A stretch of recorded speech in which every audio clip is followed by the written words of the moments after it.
James West here, reporting from Houston, Texas for Climate Desk. Now, one of the biggest uncertainties in climate science right now is the role of clouds. What better way to work that part out than flying right through them? That's what NASA scientists aboard this airplane think. Welcome to NASA's biggest airborne laboratory. You're coming with us today on an 8-hour NASA flight mission. When you read these big IPCC climate assessments, what's the biggest uncertainty?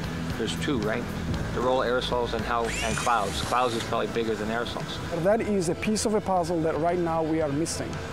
You can't get the models right if you don't understand the chemistry and the process. Now we're being told we've got to get on. The doors are about to shut, so let's go aboard.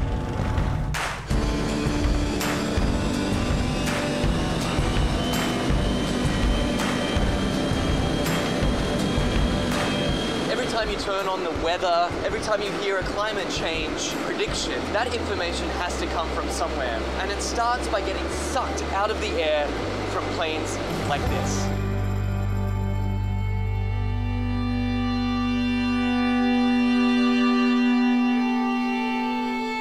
So this mission is to particularly try to understand the emissions from the surface, so mostly biogenic emissions, so from trees and other plants.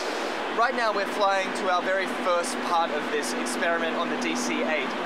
Over Arkansas, there's a particularly pungent bouquet of emissions that scientists are interested in measuring. Well, these emissions lead to both aerosols and to molecules that both destroy and create ozone.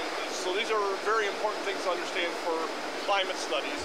How it will manifest itself, it will be in more accurate and more reliable predictions. So what we're doing is taking a series of flyovers, each at a different level of the atmosphere, scooping up those emissions, testing them, and hopefully scientists are going to see exactly what's in this column of air all the way up. The data that we collect in one flight can keep busy 60 scientists and students for 3 years, 4 years. We're still studying data from data collected 20 years ago.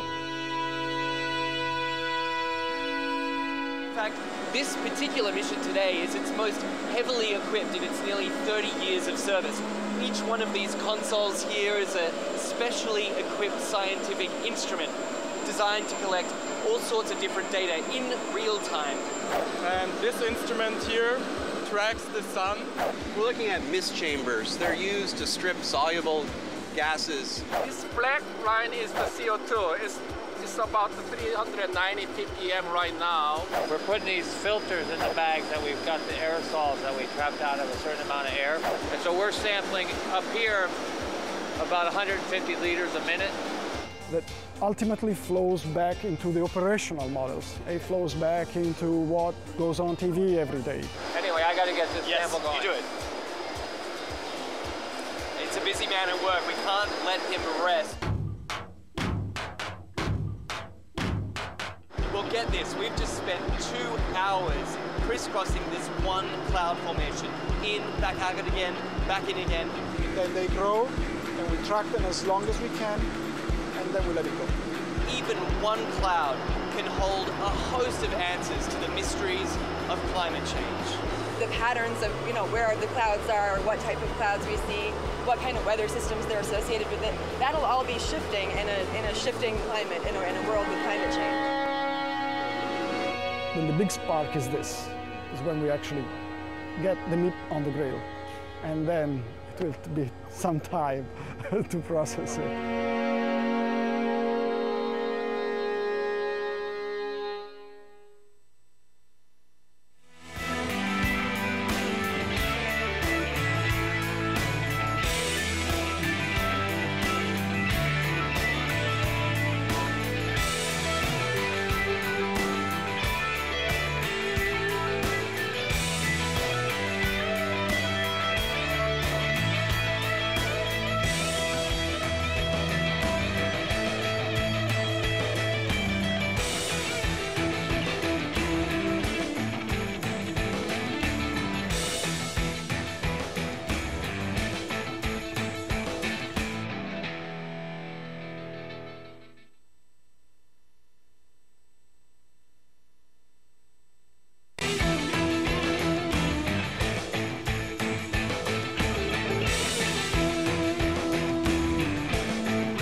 Hey, it's Friday morning. What do you say? We love Fridays. I know you do too. And this is Friday, July 25, the Bill Press Show. Welcome, welcome, welcome.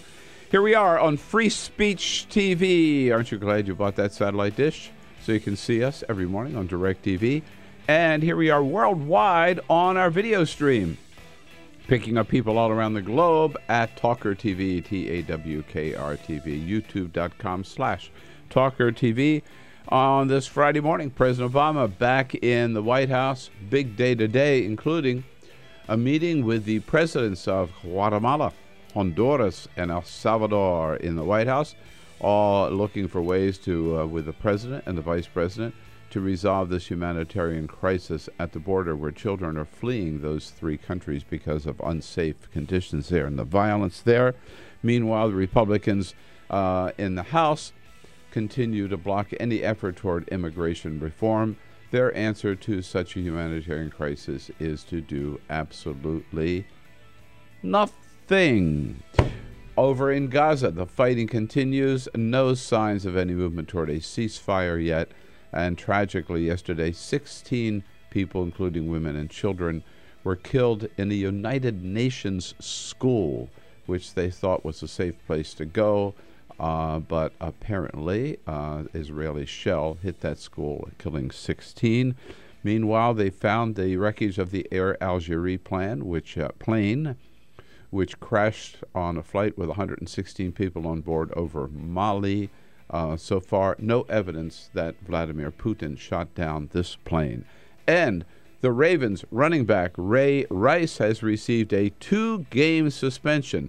Two-game suspension only for knocking his fiancée unconscious and dragging her out of an elevator by the hair. If you were caught smoking pot, of course, you would be suspended for an entire season. Just one of the stories some of the stories we'll be covering today. And you can join the conversation anytime. Give us a call at 866-55-PRESS. This is the Bill Press Show.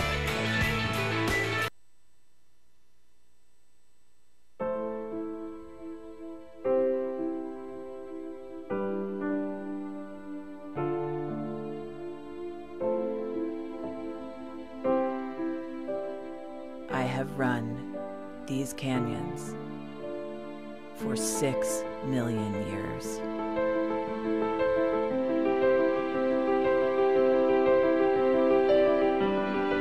I have traveled from the Rocky Mountains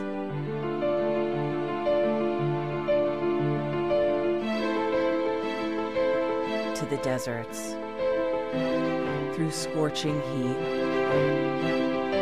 and freezing cold, from the land of the dinosaurs to fields of food.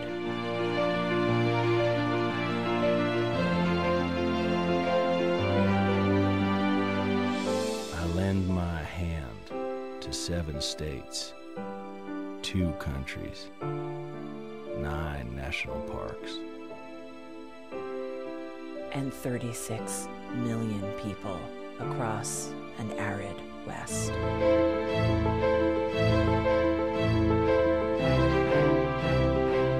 am not the strongest or the largest, but I am the hardest working.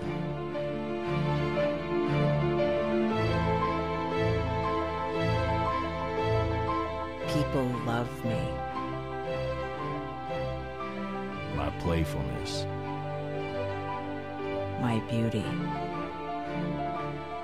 my power,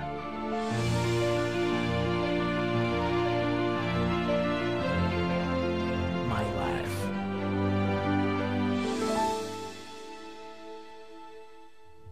But I don't think I can offer any more. I am tired. I am tired,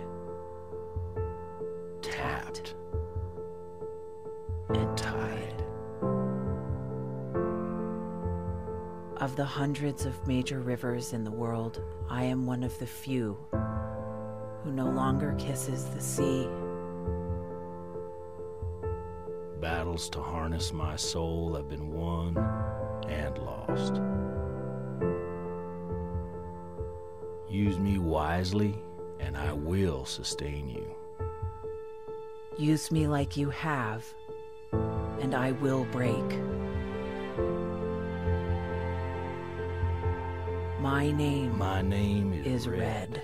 The Grand River Red.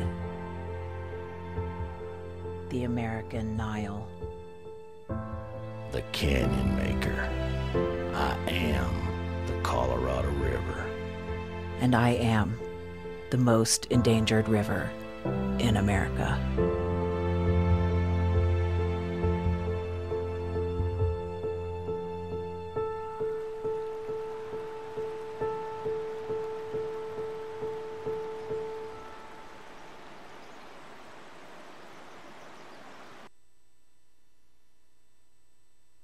Nation, on your radio, on your TV, and online.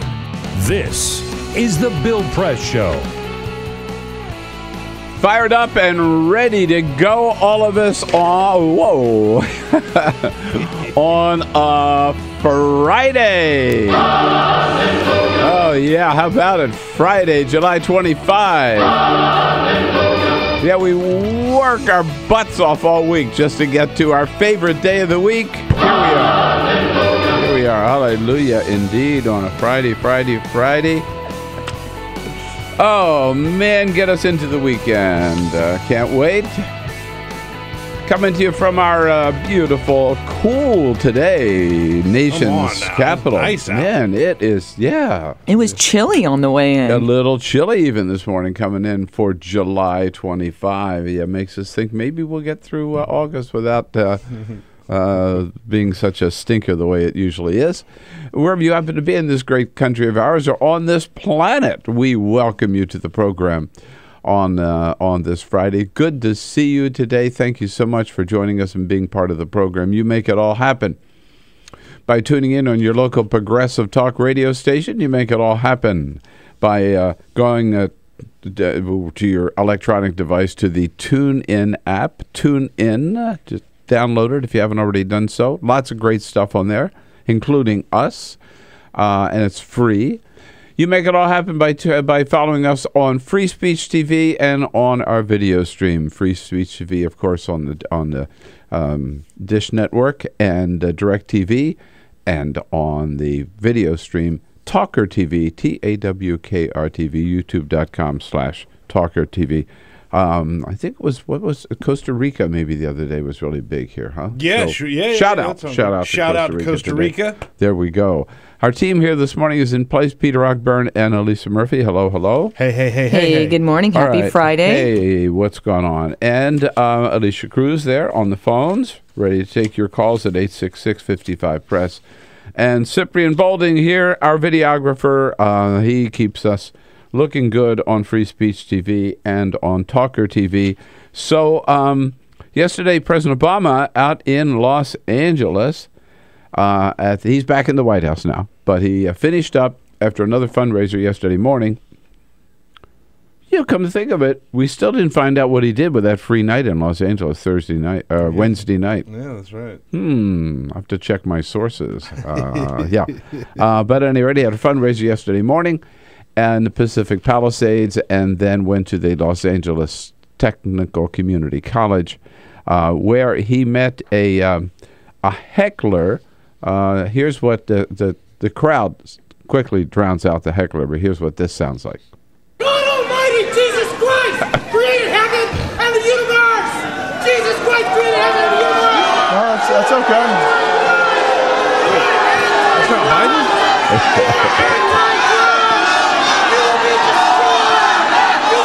That guy's got a big voice, you can still hear it. Yeah. They all start chanting Obama. So the president waits, and they take this guy out. He was shouting something about God and Jesus. And I heard some Jesus Christ. It was a Jesus God thing, kind of whatever. One of those. But the president remembered because this is not the first time he'd interrupted Obama. Oh, jeez. I have to admit that I've actually met that guy before. It's true. That's a couple of years ago, and he had the same line. So he needs to update his material. That's a good comeback. That's great. That is funny. Yeah, you remember the guys. Same line a couple of years ago, right? So that's good. At any rate, you never know. Even the President of the United States can get, God bless America, right? Get interrupted by a heckler. At least he didn't get a shoe thrown at him. Good point. Yeah, could have been worse. All right. Hey, what a lineup today. We got two great members of Democratic members of Congress coming in to studio. Rosa DeLauro from Connecticut and Joe Garcia from Florida. He's got the farthermost south district in the United States. Key West, all the way down to Key West. That's his district. He'll be in studio. And, of course, we'll start off this hour. Not start off, but later in the hour, we'll get to Susan Paige, Washington Bureau Chief for USA Today. But first, this is the Full Court Press. Just a couple of other stories making news. We begin in the NFL. The Washington football team, they have their practices in Richmond, Virginia, not too far down 95. Yeah, right. So there's a local business owner. He runs a local Arby's restaurant, and he had a spot that said reserve parking for Robert Griffin III. Well, the Redskins sued him because he actually said the name Redskin, parking for Redskins, Robert Griffin III. They sued him. They asked him to take it down because he used the name Redskins without their consent. And so this was before the whole trademark thing came through. So he actually took it down. He changed it, and now he's offering free parking to LeVar Arrington, former Washington Redskin. So if LeVar Arrington wants to come in and get VIP parking at this Arby's in Richmond, he's got it. All right. Yeah, well. But it just shows how petty the Washington football team is. Unbelievable. How petty Dan Snyder is. Yeah, exactly. Bill, who has the country's best hamburger? I told you. Five Guys. Five Guys. You would think Five Guys. Yeah, well, they do. Consumer Reports just did. Consumer Reports just did one of the biggest, widest ranging surveys of who has the best burger. In-N-Out Burger came in second. Number one, the Habit Burger Grill. Have you ever heard of that? What is that? It's a California chain. There's several locations in California. Started in Santa Barbara in 1969. They also have some locations in Arizona, some in Utah. They're supposed to be coming to New Jersey next year. But this is a survey. They asked readers. This wasn't a critic taste test. What the Habit Burger Grill. No. I've never heard of that. I've never heard of that. I'm from California. Never heard of it. Never saw one. No. Apparently, they're very popular. No, I'll still take Five Guys. I'm with you. A little bacon cheeseburger. And shame on PETA. Yesterday, they dangled a carrot in front of the city of Detroit. They told Detroit that they would help to pay for their water bills. Everyone's got a problem paying water bills in Detroit. Water's getting shut off all across the city. PETA said, we'll pay your bills if you go vegan for a month. Oh, wow. Obviously, there's the whole city? The whole city. How could they do that? Well, they're PETA. I don't know. They got PETA money. But it's a water bill, so it's not like it's an astronomical bill. No, but it's still a lot of money. But not everybody in the city is going to go vegan. Well, that's what PETA's saying. And how do you control that? Then they'll pay. But that's the point. It's sort of a shady tactic to dangle that out there. Because we could pay your bills. Because not everybody's going to do it. I hope Detroit says, okay, we'll do it. And then take the money, and then send PETA pictures of them all eating hamburgers. That would be true justice. We haven't had Ingrid Newkirk in the studio for a long time. We'll get after her. Absolutely. We should, yeah. Absolutely. I love her. Yeah. The absolute right issue in terms of animal rights, they're absolutely right. Some of the ways that they go about getting attention to their issue are either funny or outrageous, but they always make news. They always make news. Yeah, indeed. They always make news. Well, I'll tell you what else makes news this morning, and then that is this latest decision on a serious punishment by the NFL for Ray Rice, the running back for the Baltimore Ravens. And, since I'm not the sports figure here, we're going to count on Peter to lay this out for us. But it's really, really shocking in terms of what this guy did and the little slap on the wrist he got compared to other punishments that have been handed out, disciplinary actions handed out by the NFL for things that are, I would say, a lot less serious. Yeah. Yeah. So Ray Rice, well, this is back in February. So he's on the Baltimore Ravens, very good running back. He made a couple of games for the Ravens. So in February, he and his fiance are in Atlantic City, and it all started with TMZ got the videotape of Ray Rice punching his fiance, knocking her unconscious, and then dragging her unconscious by her, knocked her out cold. Grabbed her hair and dragged her into an elevator, at which point the videotape stops because they're in the elevator. Yeah. So sexual assault. Yeah. Or a physical assault. Yeah, assault. Right? Yeah. He was charged with assault, aggravated assault. It's his first time doing so he wasn't given any jail time. He was given a community service program. So he didn't serve any jail time. He just did community service. But the punishment has been handed out for the incident in terms of from a law standpoint. Yeah. So he's. All right. So then the NFL has to say, what are we going to do with this player who's obviously brought a lot of disgrace to the sport and to the team? So when you get in trouble off the field, the NFL or the NBA or Major League Baseball, they'll always kind of swoop in and tack on additional punishment. So everyone was waiting to see what's going to happen. This is a guy that knocked his fiance out cold. What's the NFL going to do? So yesterday, word came out of what exactly his penalty was going to be, and he's going to be suspended for 2 games. The first 2 games of the season. Yeah. I mean, do you think that's really going to it's just so ludicrous that compared to what they've done. I mean, I was reading this morning, Josh Gordon, right, from the Cleveland Browns. Yep. He was caught smoking pot, suspended for 16 games. That's a whole season. The whole season. Yeah. Yeah, right. So you can basically knock your girlfriend unconscious, right? Yep. And 2 games. What kind of a message does this send? They smoke pot, and you're out the whole season. And there have been other infractions like that. Look, they have a very skewed view on drugs in the NFL, right? Marijuana and things like that.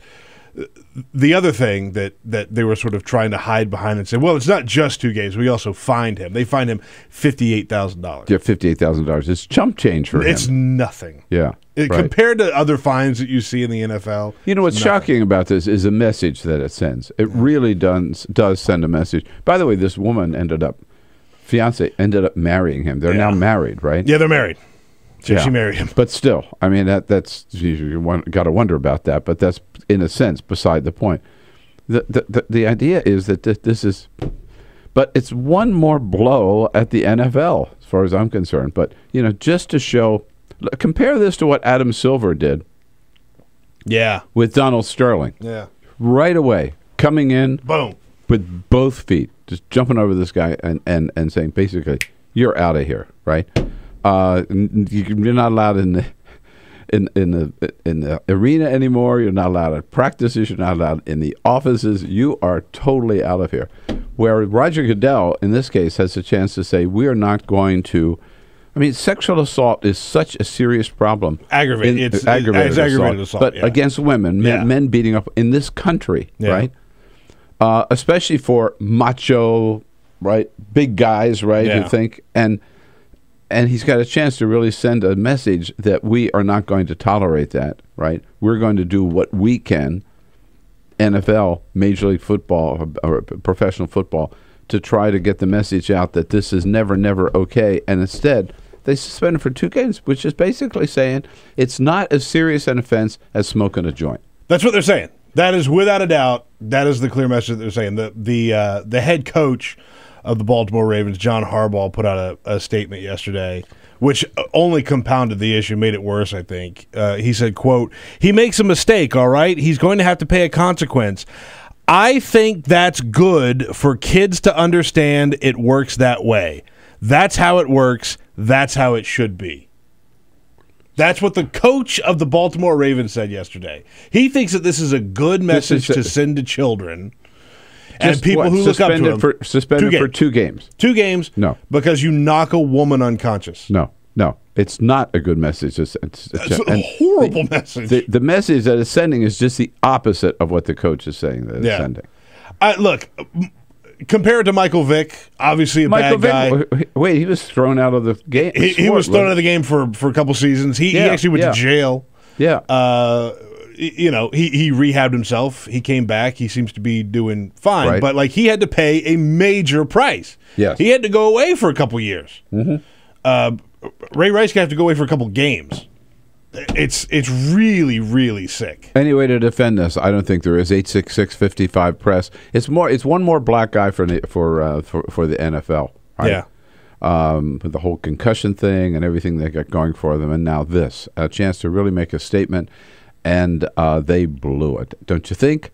866-55-PRESS. Let's talk about it on this Friday morning here on the Bill Press Show. What an outrage yesterday. Sends an awful NFL sending an awful message with their suspension of Ray Rice for only 2 games. This is the Bill Press Show.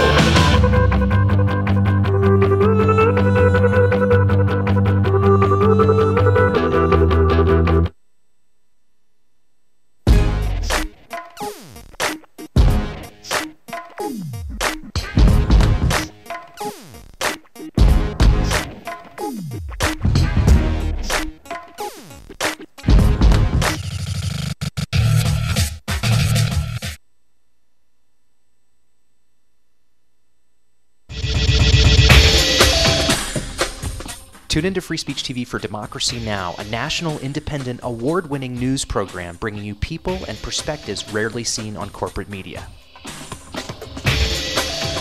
Grunt work. Love it, hate it, useful, not useful.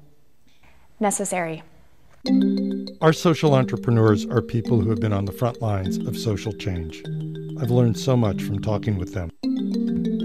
This is Cafe Impact, and I'm Jonathan Lewis. I will say that I think is a challenge for anyone, especially the new workforce as they come in, is the ability to accept grunt work with grace. The most boring, awful details are the most important elements of doing this work.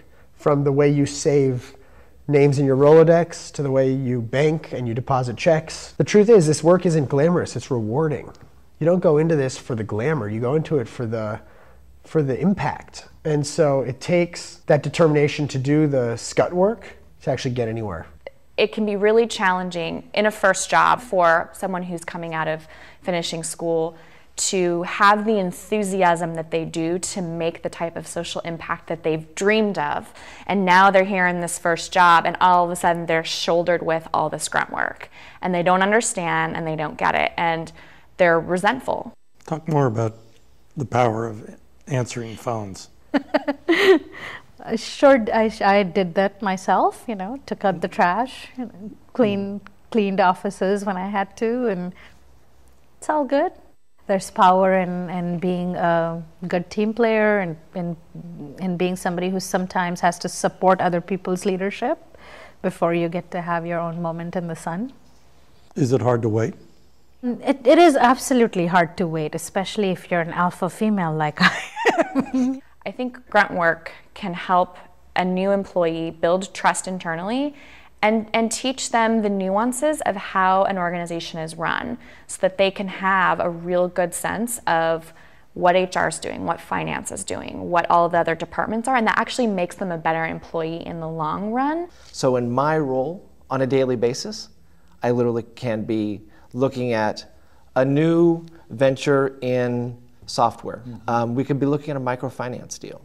I could be making coffee, taking out the trash, and riding a tractor on any given day. Have you found people who thought it was demeaning that they were given this job, work in the front office and make the coffee when they graduated with all A's from this great university? And, yeah, people like that just don't last very long in our world. If your approach to life is that, you're so smart and you're such a fabulous entrepreneur that you can't understand why people aren't giving you opportunities, it's really hard to advance.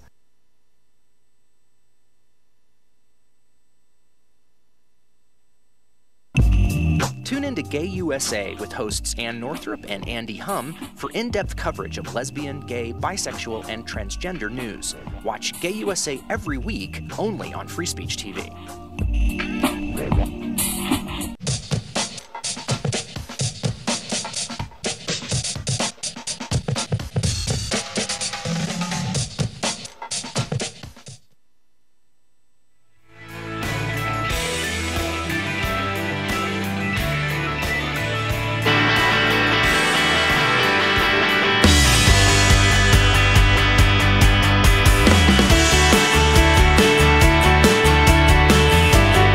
Seen on Free Speech TV and online on TawkrTV. This is the Bill Press Show. All right, at 26 minutes after the hour now, Ray Rice knocks his fiancée out, drags her by the hair into an elevator, and all caught on tape, and he's suspended for 2 games. Maggie Hendricks, writing in the USA Today, great column. She says, so here it is, let's see. A violent tackle in the course of a game gets a single game suspension. Selling your autograph while in college, that will get you a 5-game suspension. Wow. Smoking a joint wasn't the first time for Josh Gordon, but at any rate, marijuana, suspended for the entire season. Yeah. Knocking your girlfriend out, dragging her out of the elevator. 2 games. Yeah, Josh Gordon was a repeat offender, but they did. But it's worth pointing out that there have been people who've been busted and popped for marijuana on their very first time who've gotten harsher sentences than 2-game suspension. Yeah, we're on Twitter, by the way. Don't forget at BP Show. You want to follow us there. Follow along. Give us comments on any topic at any time. Jim Irwin, just a quick comment, says this just proves that it is a caveman's world in the NFL. Well said. Yeah. It is. Jessica is up in Caribou, Maine. Don't you think every town in Maine, Caribou, Maine, that to me just fits my image of Maine. Hello, Jessica. Good morning. Good morning. I even have moose that come through my yard. There you go. All right. But anyway, first of all, Ray Rice's punishment, not nearly enough. No. It's really not. And, you know, the NFL is saying, well, we they talk about concussions. They talk about, they wear pink for breast cancer awareness. Oh, yeah. I think in October they should wear purple because October is Domestic Violence Awareness Month. And with the high-profile stuff that goes on in the NFL, the powers that be should start taking the charge, leading the charge, and trying to get something done on that, because if there's anything in the social world that the NFL has had problems with, have been some very large domestic violence cases where people have ended up dead. Oh, yeah, absolutely. You know, Jessica, you make an excellent point. I so appreciate hearing from you so much. Don't forget Mike Michaud for governor of Maine. But Maggie Hendricks, again, back to her column in USA Today, she says, don't tell me you care about women's health care come October. Don't trot out breast cancer survivals as symbols of NFL's close relationship with women, and then give a man who threatened a woman's health on tape a 2-game suspension. More calls coming up on Ray Rice and the NFL. This is the Bill Press Show. So this is my computer. This is your computer. Let's go on the internet. Let's go. Click it. Yes. Okay. I cursor in between the R and the E. Racing dot, I want you to just push the period. She's gonna love me all over again. That's it. Jamaica, here you go. Here we go. Good job. Thank you. Thank you. And I did it by myself. Feel smarter. So, I'm kind of new here, but I've noticed a trend. My human does this funny thing where she goes around and gets all my toys, and then she hides them in that basket by the door. But it's always the same basket, and it's always in the same place. And then she acts so surprised when I find them, but, she's putting them in the same basket. Again. It's like, hello? That's where you put it last time. You were the worst at hide and go seek.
So, same time next week?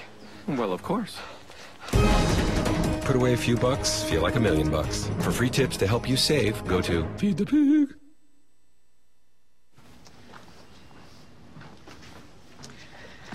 All right. I know this isn't any fun to talk about, but we should. Okay. So who's going to do what?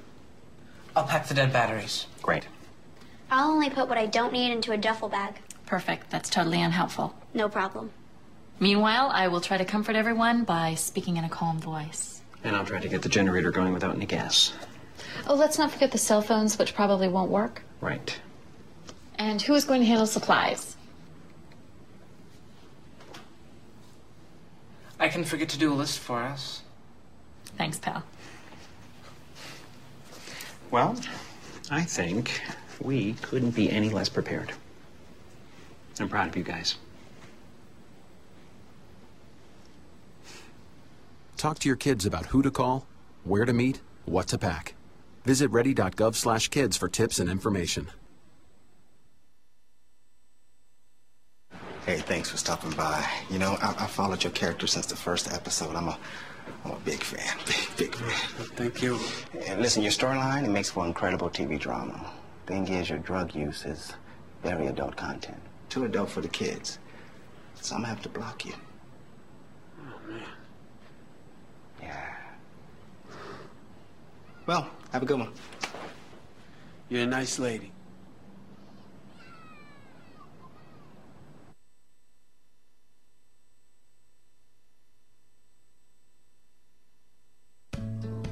You wouldn't let money just blow out of your house.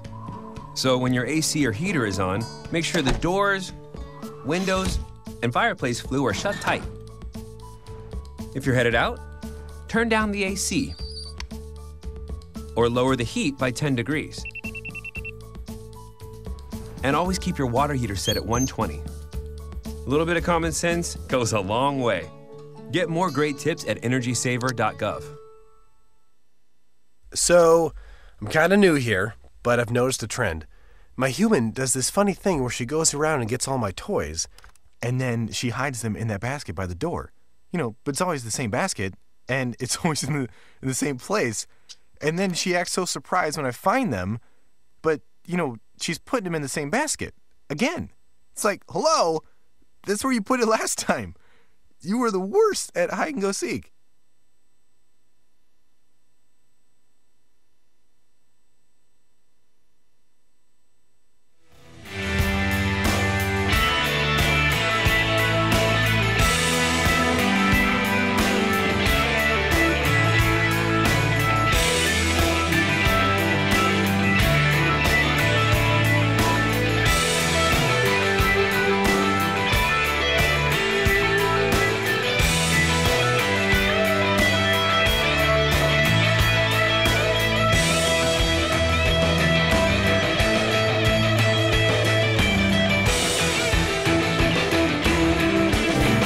Let's make it 34 minutes after the hour now. We're talking about a really shocking decision yesterday by Roger Goodell of the NFL.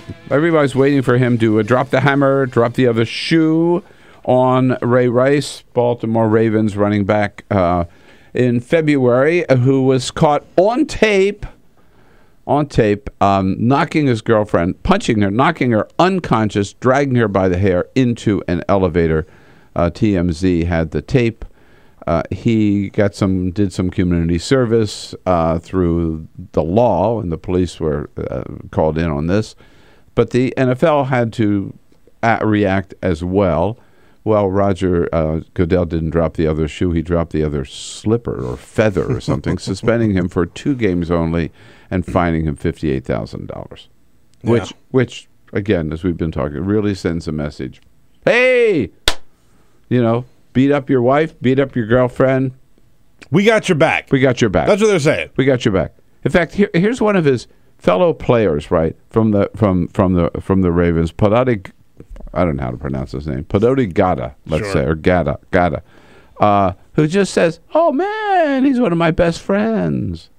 Ray Rice is a great guy. You know, I've known him for 6-7 years now, and I know he knows that he made a mistake, and he's going to work through it. And All I can do is just support him and be his teammate. Oh, yeah, he's a great guy, great guy. It's just a mistake. That's all it is. It's a little mistake. 2 games. Yeah. Smoke a joint, you're out for the entire season. Oh, that's a good point to pick up some comments here on Twitter. At BP Show, Corey Pritt weighs in on the difference between someone who gets suspended for an entire season for smoking weed and a guy like Ray Rice who gets 2 games for knocking his fiancée unconscious. Corey Pritt weighs in, saying maybe it's all about the money for the NFL. He says the NFL may have harsher punishments for weed because it might negatively affect the player, which could lose them money. Now, that's a cynical thought, but probably not too far off. I'm sure that's something that factors into it. Yeah. I love what the point that Jessica made just before the half hour, and that Maggie Hendricks makes in her point in her column in the USA Today too, which is this is the NFL who makes this great big thing every October. Oh man, where they wear pink shoes and pink this to say, look how much we really care about women. Yeah, after this yesterday, it would be just the height of hypocrisy for them to have a big breast cancer month in October when they actually show here how much they really care about women. Yeah. Yeah, right? Yeah. I mean, and good for them in the past because no other sport does something like that. They make such a big show of standing with women and breast cancer. Granted, that part of it is because they want to bring in a female audience, but whatever female audience you brought in for that, they lost them yesterday. They should run from the NFL for this. 866-55-PRESS, our toll-free number. Dave has been holding here from Radford, Virginia. Hello, Dave. Hello. Hey, good morning. Hi. Say, this subject, this is an example of America's lack of compassion and respect for women. Well, yeah, absolutely. And at the very highest level, you know what I mean? And by very public figures in a very public sport. Well, yeah, this isn't civilization.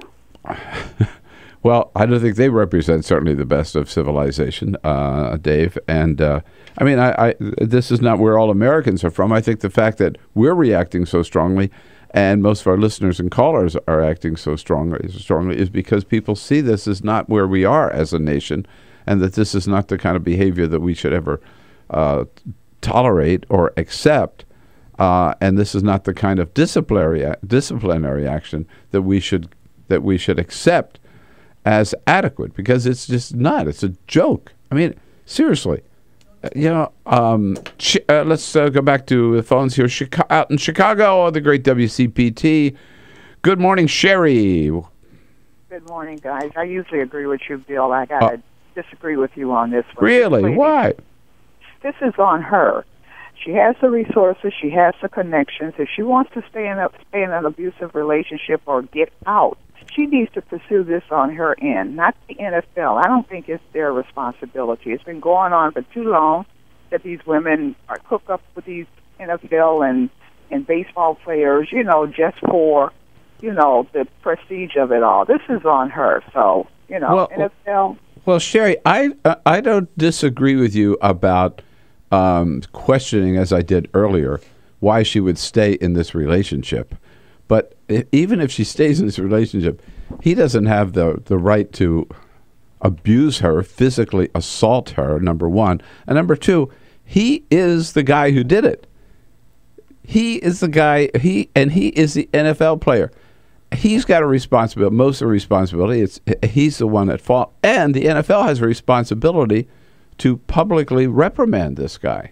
So you just can't blame it on the woman. For real, going to victim shame? Sherry, come on. I mean, that's a dangerous path to go down. Yeah, I think you better think this one through, Sherry. I mean, you know what? This reminds sadly, I mean, where that logic leads? That logic leads to the judge saying the rape victim, it's her fault. Exactly. Because she wore a miniskirt. She was asking for it. She was asking for it. Yeah, dressed provocatively. No, it's not on her. Yeah, she ought to get out of this marriage, as far as I'm concerned. Get away from this guy. But that's a side issue. He does not have the right, whether his fiance or girlfriend or just a woman he's passing on the street, he does not have the right to strike that woman and then get away with it. There's a dangerous undercurrent of the conversation yesterday that a lot of people, I shouldn't say a lot of people, but that I saw some people bringing up, and just says, look, this was off the field. This had nothing to do with his football game. No, doesn't make any difference. I agree. I mean, but like it or not, Charles Barkley years ago said, I'm not a role model. This whole famous thing. Yeah. Like it or not, you're a role model. Yeah, absolutely. Again, we put these guys up on a pedestal. Maybe we shouldn't, but we do. Whether it's football or basketball or baseball, and the leagues recognize that, and they know when one of their players gets in trouble off the field, they do have to take some action. Yeah. And unfortunately, in this case, the action they took is just the weakest possible. But that logic that this was off the field, how about the politicians, right? Oh, yeah, right. I did all of that, but I didn't do it in the Congress building, right? No, I didn't do it on Capitol Hill. Didn't do it in my congressional office. No. They're held responsible for their personal behavior wherever it happens to be. Yeah. Which is the way it ought to be, right? It doesn't have to be in the Oval Office under the president's desk. Okay, enough said. I think you know what I'm referring to. All right. Susan Paige is the Washington Bureau Chief for this Ray Rice thing is really disgusting. Susan Paige is the Washington Bureau Chief for USA Today. We will check in with her with all the other news of the day. President Obama back in the White House after his West Coast little fling there with 3 or 4 fundraisers. I lost count, a couple of speeches.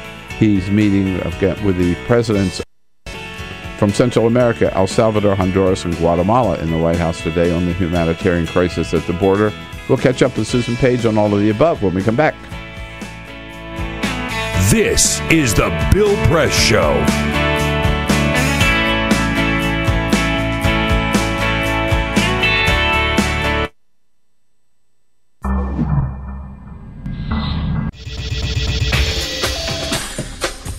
Tune into Free Speech TV for Democracy Now!, a national, independent, award-winning news program bringing you people and perspectives rarely seen on corporate media. I'm the retired bishop with the Episcopal Church as the bishop for all chaplains in federal service. I read that there was a group of people that represented a sense of injustice that I had. We'd lost Zuccotti. I mean, there was a kind of a hope that maybe Trinity Church would be gracious and give refuge. We picked this day where we would gather and demonstrate that Trinity was closing its ears to what was happening. We marched around the block, and I realized that, my goodness, they're carrying a ladder. And I thought, well, this is the moment.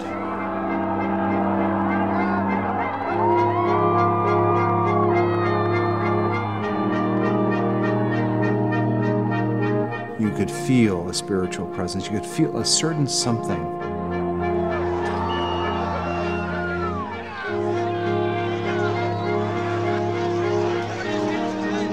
And then the cops came in. It got brutal. I'm with you right here. Robin, I'm here.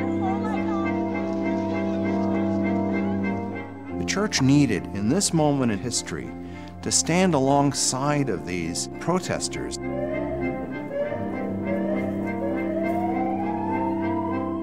truth of Christ is found in the pews, is found in the institutional church, but it is also found in the streets. It's found in the honesty and the integrity, the insistence of people that you find in Occupy Wall Street.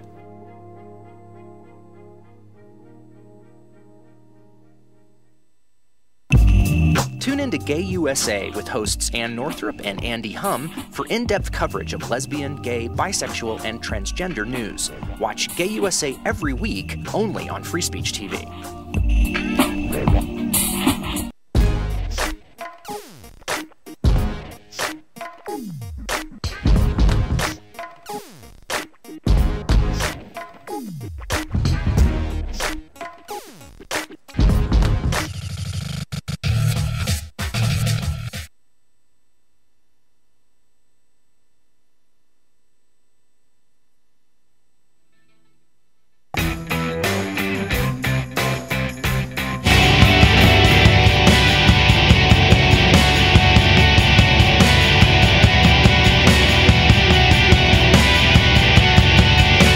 on your radio, on TV, and online. This is The Bill Press Show. Here we go, 14 minutes before the top of the hour. Friday morning. We love Fridays around the Bill Press Show for a couple of reasons. Number one, because it's the end of the work week and we get into the weekend. Yeah. But the other reason, and the main reason, is we get to say hello to our good friend Susan Paige, Washington Bureau Chief from USA Today. Always on the job. Susan, I have a feeling you like Fridays too, huh? I love Fridays, Bill. Mostly because I can be on your radio show, but also because it's the end of the work week. And you get head to the beach, right? I wish. Hey, a lot going on. The president coming back from his West Coast trip, and he was greeted with the House Rules Committee yesterday by a vote of 7-4, voted that they're going to go ahead with this lawsuit against the president for as allegedly exceeding his authority on Obamacare. This going anywhere, Susan? Bill, I think it's because there are really no problems to address in the country. Yeah, right. And so there's a lot of free time to do other things. Yeah, really. Right. We don't have any international crises to worry about. There's no flood of immigrants, of children across our border. There's no other problems to deal with. So right. They're dealing with this. By the way, this is a particularly critical time, right, for President Obama. When you look at Syria, still don't talk about it much, right? But there's still Syria, there's still Iraq. On top of that, you got the eastern Ukraine. On top of that, you've got war in the Middle East, and the humanitarian crisis at our border. His plate's never been so full, has it? Bill, I was trying to think the last time when we had. We've had periods before of lots of foreign crises, 9/11 for one, but to have so many different places in such trouble, and so many places that are important to us, engage our interests, and about which we seem to have very little control. It's hard to remember the last time we were in quite this situation, or where so many of them were issues that really demand the president to pay attention to. Yeah, and as you point out, very few options in any one of them, right? Where we just can't walk into Gaza and say, all right, it's over, stop, right? That's right. Well, we're doing that. We're trying to. And it's not having the effect. We've had Secretary of State John Kerry over there trying to negotiate a ceasefire. And of course, the attention that we've had to pay to that is one reason we're not talking about Syria, where the situation continues to be pretty dire. Right. It's really it's a time when you could look around the world and feel pretty concerned about what's ahead. Right. Now, today, back here at home, very unusual, the presidents of Guatemala, Honduras, and El Salvador are coming to the White House to sit down with the president and the vice president to talk about what we can do about this humanitarian crisis. You had a chance to talk to Senator John Cornyn from Texas. This is his territory. What's he think? Well, he and Congressman Henry Cuellar, also from Texas, but a Democrat, had come up with a plan to deal with, to address to some degree the flood of kids from Central America. And their plan was to give the president, was to revise that 2008 law to make it easier to deport these kids. And that would be the price the administration would have to pay to get all or some of that $3.7 billion the president had asked for. And when that was unveiled, I think there was some optimism that this was a path to do a kind of down payment on dealing with this problem. Cornyn on Monday was very pessimistic that this was going to go anywhere, and I think the week has borne him out. I think it's not at all clear that Congress will succeed in doing anything on this before they go home for 5 weeks of the August recess, which is really an extraordinary period of time to not do anything to deal with something everyone agrees is a crisis, although not everyone agrees on what the solution is. No, I mean, but I think you're right, and the members that we've talked to, and we have 2 of them coming in today, I'll bet they'll say the same thing. I've said that it really looks like they're going to go home. As you point out, they've got, 3 days next week. They're going home next Friday, that they will actually leave without doing, not just giving the president everything he wanted, or not just doing this or that, but doing absolutely nothing. Doing nothing on this. And the VA, there was a big scandal, healthcare for the Veterans Administration. Lots of trouble for any legislative action on that. I mean, it's hard to think of what Congress has succeeded in addressing on any number of fronts. I mean, no wonder Americans are so frustrated and so unhappy give Congress such low ratings. Now, it's interesting, when I saw that Cornyn and Cuellar got together. That's an unusual pairing for the two of those, right? And I thought, oh, this shows they're gonna be able to do something. Now, in the meantime, Texas Governor Rick Perry, you've been reporting also, and we've been talking about, his solution is send in the National Guard. Even though, of course, the problem is not that these kids are trying to evade border agents. They are running to border agents to be picked up because, that's the process we've got set up that gets them. If they've got family members in this country, they can be processed into family members and given a piece of paper that tells them when they need to be back in court. I mean, the problem is not that these kids are trying to hide. Now, I guess he argues that this increases border security, and the Border Patrol agents who can process these kids aren't able to do some other thing. But I mean, it is something that his critics say looks like a stunt. This is more about Rick Perry, isn't it? And who seems to be running for president again. Gee, how about that? The new Rick Perry. But I don't know whether you saw there was a little squib in the New Yorker in the New Yorker website yesterday, that this proves that Rick Perry has what it takes to be president because he's willing to send the military on a mission that nobody knows where they're going or what they're supposed to do once they get there. Yeah. Right? Oh, good. So he has what it takes to be president. Although it is, we're making these remarks about him sending the National Guard. The reviews he's getting from Iowa are pretty good. And even Senator Cornyn said that his kind of revival after that disastrous campaign he ran last time shows that you can have a second chance to make a first impression. Wow. Well, stranger things have happened, right? Like last week. Yeah. So, yes. And there are three reasons why I think Rick Perry would make it. See, now you just have to say that and we laugh. I know. There we go. Oops, right? All right, Susan. Great to be with you, as always. A rare form this morning. Thanks, Bill. Have a great weekend. Thanks, Susan. You too. USA Today's Susan Paige. This is the Bill Press Show.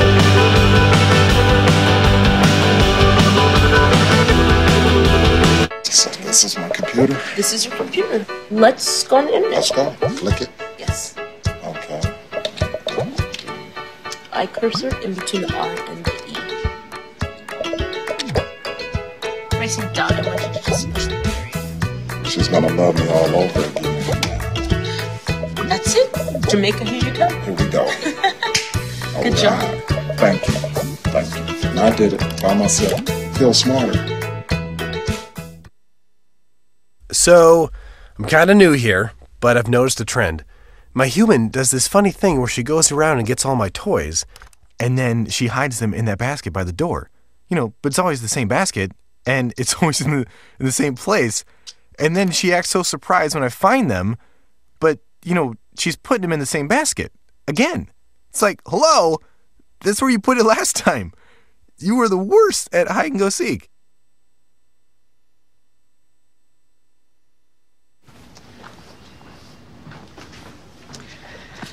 All right. I know this isn't any fun to talk about, but we should. Okay. So who's going to do what? I'll pack the dead batteries. Great. I'll only put what I don't need into a duffel bag. Perfect. That's totally unhelpful. No problem. Meanwhile, I will try to comfort everyone by speaking in a calm voice. And I'll try to get the generator going without any gas. Oh, let's not forget the cell phones, which probably won't work. Right. And who is going to handle supplies? I can forget to do a list for us. Thanks, pal. Well, I think we couldn't be any less prepared. I'm proud of you guys.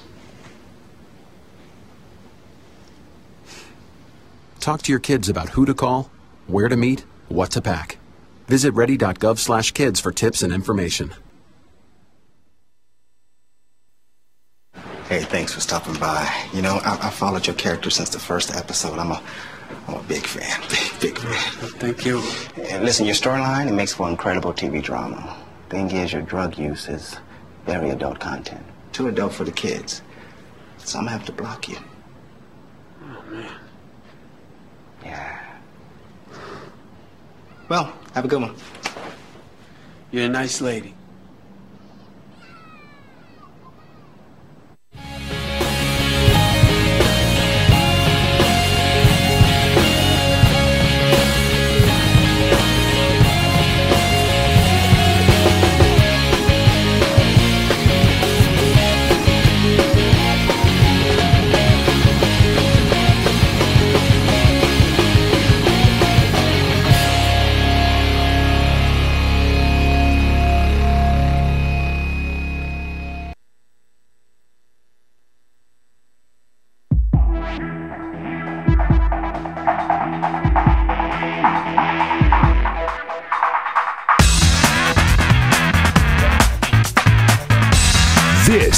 is the Bill Press Show.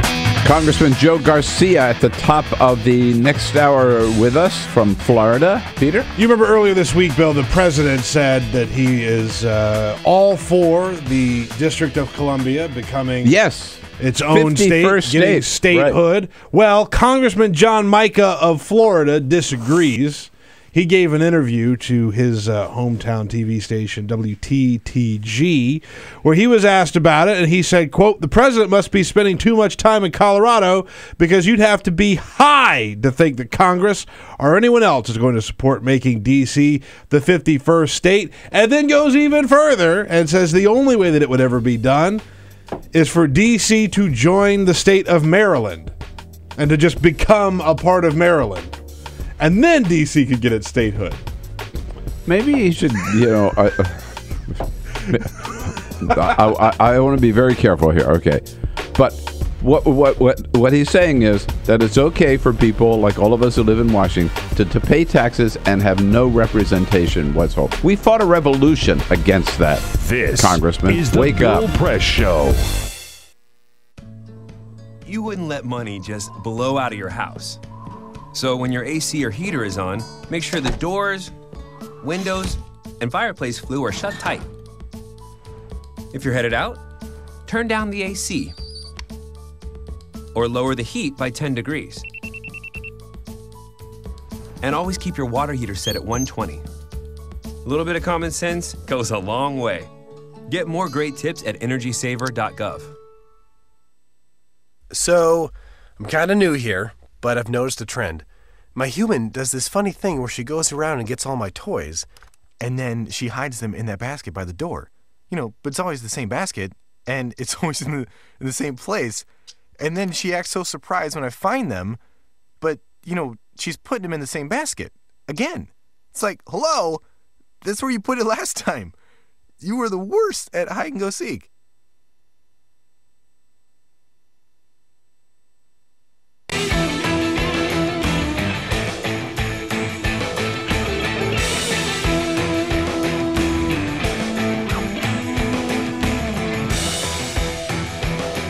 Hey, it's Friday morning. What do you say? We love Fridays. I know you do too. And this is Friday, July 25, the Bill Press Show. Welcome, welcome, welcome. Here we are on Free Speech TV. Aren't you glad you bought that satellite dish so you can see us every morning on DirecTV? And here we are worldwide on our video stream, picking up people all around the globe at TawkrTV, TAWKRTV, youtube.com/TawkrTV. On this Friday morning, President Obama back in the White House. Big day today, including a meeting with the presidents of Guatemala, Honduras, and El Salvador in the White House, all looking for ways to, with the president and the vice president, to resolve this humanitarian crisis at the border where children are fleeing those three countries because of unsafe conditions there and the violence there. Meanwhile, the Republicans in the House continue to block any effort toward immigration reform. Their answer to such a humanitarian crisis is to do absolutely nothing. Over in Gaza, the fighting continues. No signs of any movement toward a ceasefire yet. And tragically, yesterday, 16 people, including women and children, were killed in a United Nations school, which they thought was a safe place to go. But apparently, Israeli shell hit that school, killing 16.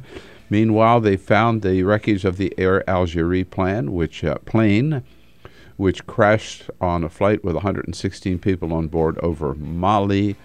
So far, no evidence that Vladimir Putin shot down this plane. And the Ravens running back Ray Rice has received a two-game suspension. Two-game suspension only for knocking his fiancée unconscious and dragging her out of an elevator by the hair. If you were caught smoking pot, of course, you would be suspended for an entire season. Just one of the stories some of the stories we'll be covering today. And you can join the conversation anytime. Give us a call at 866-55-PRESS. This is the Bill Press Show.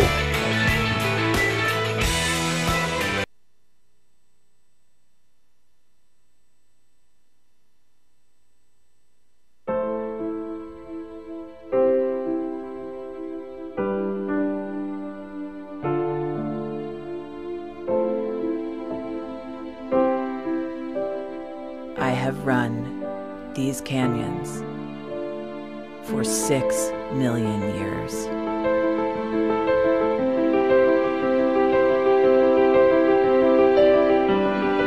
I have traveled from the Rocky Mountains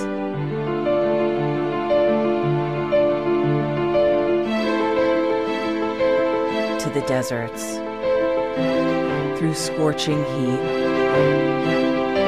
and freezing cold, from the land of the dinosaurs to fields of food.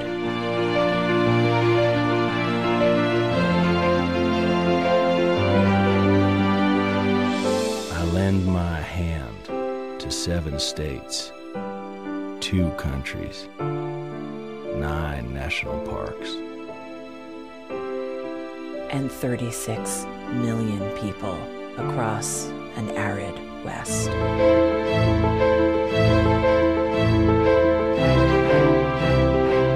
am not the strongest or the largest, but I am the hardest working.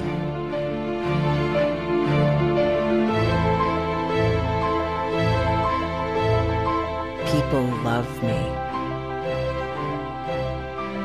My playfulness, My beauty. my power,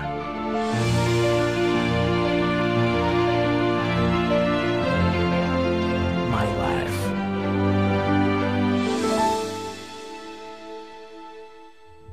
But I don't think I can offer any more. I am tired. I am tired, tapped, and tied. Of the hundreds of major rivers in the world, I am one of the few who no longer kisses the sea. Battles to harness my soul have been won and lost. Use me wisely, and I will sustain you. Use me like you have, and I will break. My name is Red. The Grand River Red. The American Nile. The Canyon Maker. I am the Colorado River. And I am the most endangered river in America.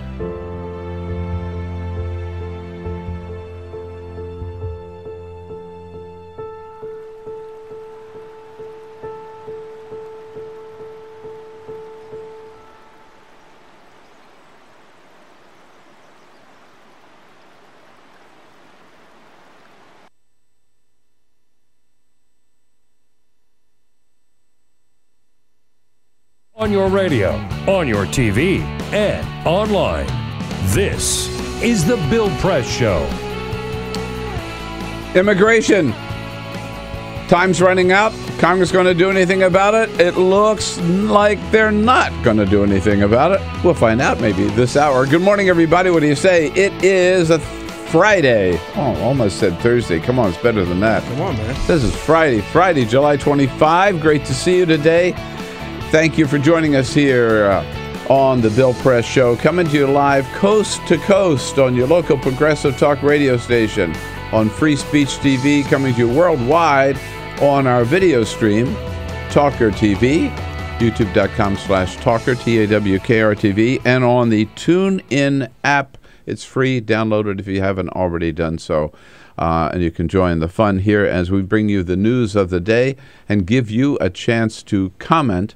We'll tell you what's going on. You tell us what you think about it by giving us a call at 866-55-PRESS, or send us your comments on Twitter at BP Show, or on Facebook at facebook.com/BillPressShow. We do want to talk immigration and other issues. One of the great things about being here on Capitol Hill is, we just look out the window, see who's walking by, and Drag him in the studio. Get in here. Yeah. Congressman Joe Garcia is our latest victim.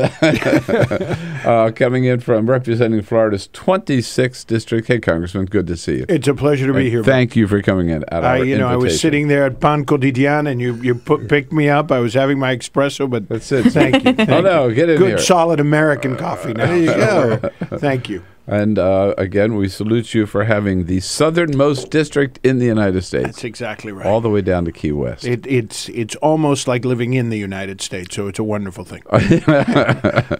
I was talking with a friend of mine last night. Actually, he's going scuba diving in Key Largo, which is wonderful. That's in my district. Halfway down, I guess. Sort of. Right. Halfway down the district, but right at the beginning of the Florida, Pennycamp.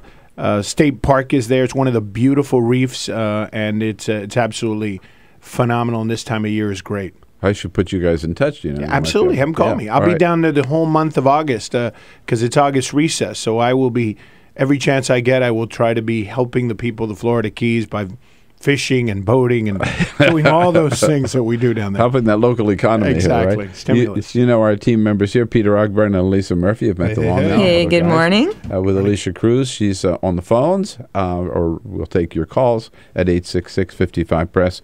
And yes, on the video stream and on Free Speech TV, Cyprian Bolding, our videographer, keeps us right there.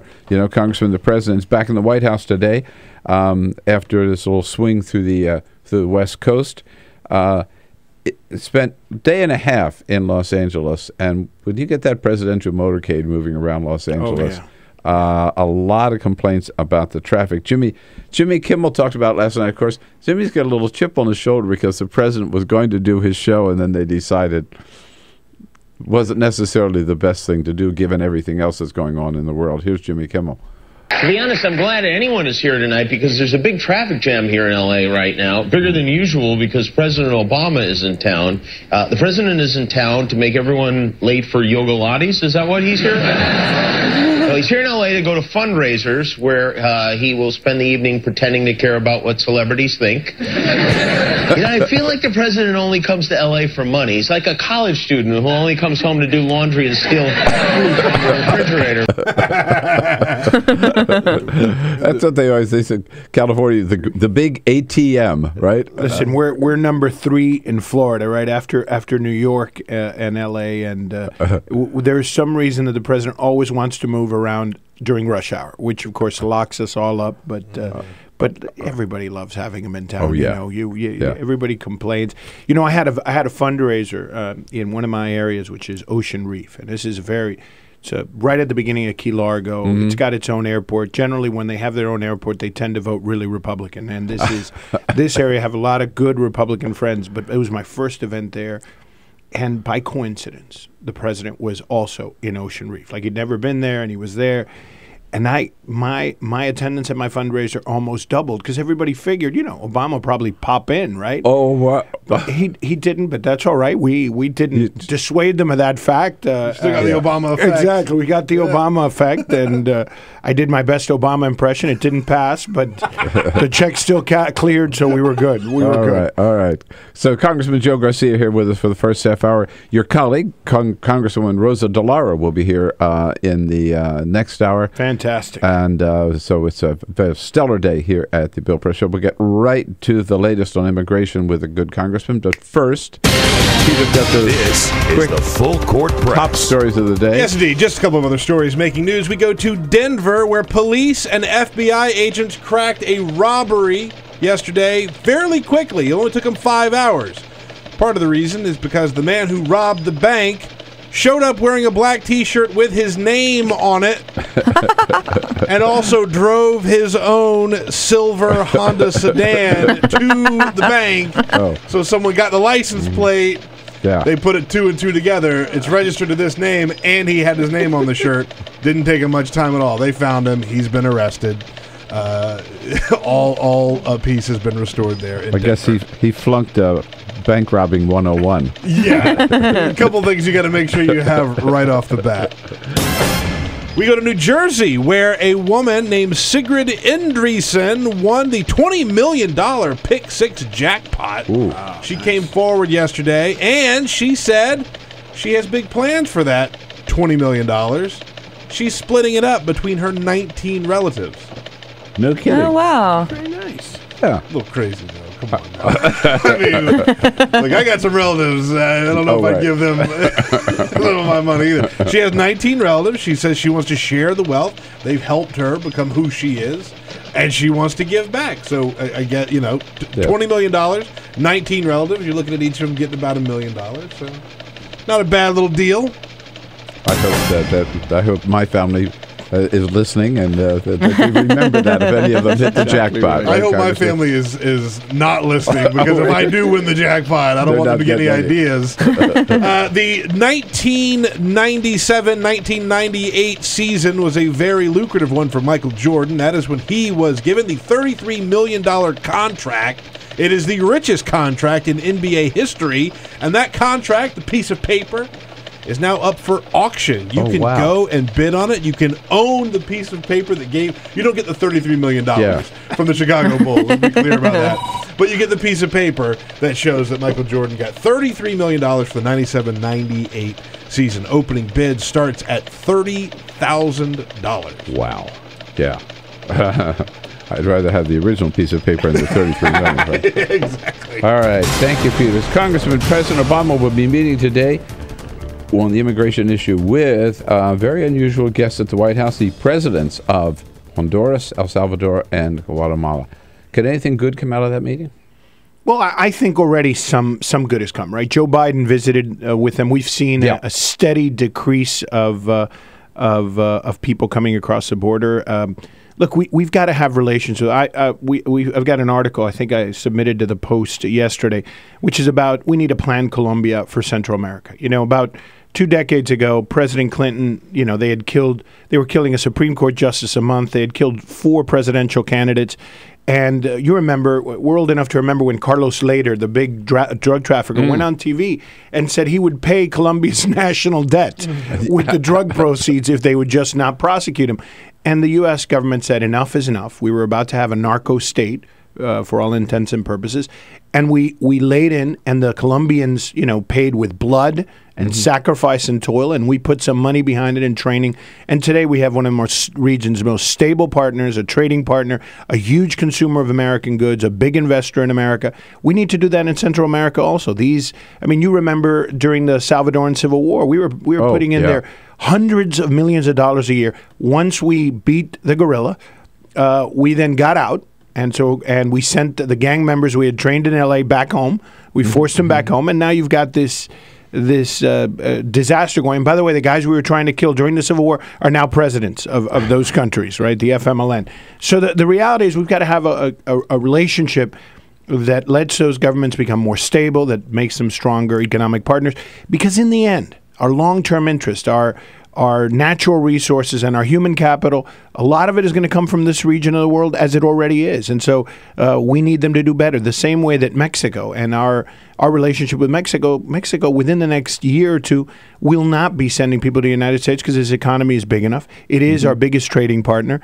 And these are things that are benefiting our country long term and will benefit our growth. Well, look at what's happening at the border today with these children coming across. I mean, everybody agrees that this is a humanitarian crisis. We have to do something about it.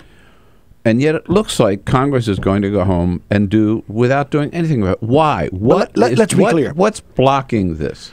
It's 70 Tea Partiers. Let's be very clear. I believe John Boehner wants to do this. I believe that Cantor wanted to do this, but they simply do not have a handle on their own caucus, right? If you recall, when we began this session of Congress, right, this was going to be one of those things we were going to do. And the House not being able to organize itself, well, let the Senate do it first. And lo and behold, the Senate, which is usually slow and can't get anything done, passed a bill, bipartisan, comprehensive bill to solve this issue. It strengthened the border. It gave people a pathway forward, made them wait in the back of the line, learn English, pay back taxes, wait 11 years, and then they could go forward, pay fines, all of this. And that was 13 months ago. When they first passed it, Boehner said we needed more time. Then he said, well, we're working on our own bill. Then he said, well, we're going to do it piecemeal. Then he said, we need the caucus to meet. Then he said, we need the primaries to be over. Then they lost Cantor, and now it's the fault of children. I mean, since when does the greatest country in the world fear children? These aren't terrorists. They're just kids trying to get back to their parents, and the majority of them, right? 55% of them have one or both parents in the United States. And they've waited, Bill. They've waited. They've waited 10 years. They've waited 5 years. In many of their cases, their parents are legally here. They're under a TPS. They're Honduran, Guatemalan, or Salvadoran. They have some kind of status. But it's a status that they haven't been able to adjust from. So they can't go back to see them in El Salvador. So they're stuck, but they've bought a house here, they've got a job, they've got a future, they're sending money to their family, but they want to be with their family. Do we have to, as some Republicans have said, do we have to amend the law, the 2008 sex trafficking law? Listen, this law was passed by people like Louis Gohmert, who's against immigration, by Steve King. These are the guys that want to deport everyone. And it was a law against trafficking. Since when are we not, are we for trafficking? And the reality is it overburdened? Yes. So let's give them quick justice. But, Bill, there are thousands of people in jail waiting for asylum hearings because this Congress won't hire more immigration judges to process them. So instead of paying a judge, we pay upwards of $300 a day to keep people in jail 2 years to then deport them, when we could just hire a judge and do this quickly. And what we should do with these kids is give them quick processing. Yeah. If we pass comprehensive immigration reform, we'd have more money for those judges. We could get this done quickly. But quick justice doesn't mean lack of justice, and doesn't mean a lack of due process. Is the answer sending more the National Guard to the border? That's just buffoonery and stunt. You know, these kids aren't avoiding. Bill, you go to the border, and I want to commend the border troops, the border guard that we have down there, the Customs and Border Patrol. They do a phenomenal job, but they're there. You see them, Bill. The problem is that there is no problem in terms of catching these kids. They catch them right away. These kids aren't trying to evade it. And the whole idea you're going to send some more, you're going to spend millions of dollars. What the governor should do is give millions of dollars to help care for these kids in the interim so we get it done. But spending millions of dollars on more troops running around the border, these kids aren't getting by us. They're not getting anywhere. We're catching them all on the border. This is just more personnel just to take credit. Because, by the way, this is a guy who was right on immigration, right? And, you know, his presidential campaign became a thing of legend in terms of just how to run a ridiculous presidential campaign. And one of the things that Rick Perry distinguished himself on is being good on immigration, because he's lived it on the border. Right. But now apparently that didn't work. You know, it's sort of the George Wallace concept of running for office. He wasn't harsh enough on African Americans, so he was never going to get beaten on that issue again. Went crazy, and that's what he's doing here. He's trying to find a space for himself on the Republican run for president. Right, and show that he's like tough maybe on this issue. Exactly, because you can't get to the right of a Canadian senator from Texas, so you're hard on children, and I think most Americans get this. These are kids. They're on the border. This is a horrible humanitarian tragedy. We've got the numbers down. We've got to deal with it in their countries. That's why the president's doing the right thing. And here's the problem. They're not going to give them the money either. Because even though they see the problem, they just can't get it through their caucus. Mm-hmm. So last week, Boehner signaled that he needed Democrats to get it passed. Well, get what passed? You don't give us a bill.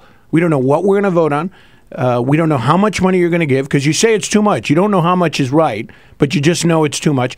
And it's like everything that we do in the United States Congress. They reject it out of hand because the president's for it. And the idea that we need to change the law to simply deal with this humanitarian crisis is absurd. With Congress unable or unwilling to act, then what can the administration do? I know you're meeting with Homeland Secretary Jay Johnson today. Today, this morning. All right. I want to know what you're going to ask him on the part of the administration to do. When we come back here, we'll take a quick break. Join the conversation. Nobody knows more about this issue, nobody more involved in this issue than Congressman Joe Garcia from Florida. We'll be right back here on the Bill Press Show. 866-55-PRESS, the toll-free number. This is the Bill Press Show.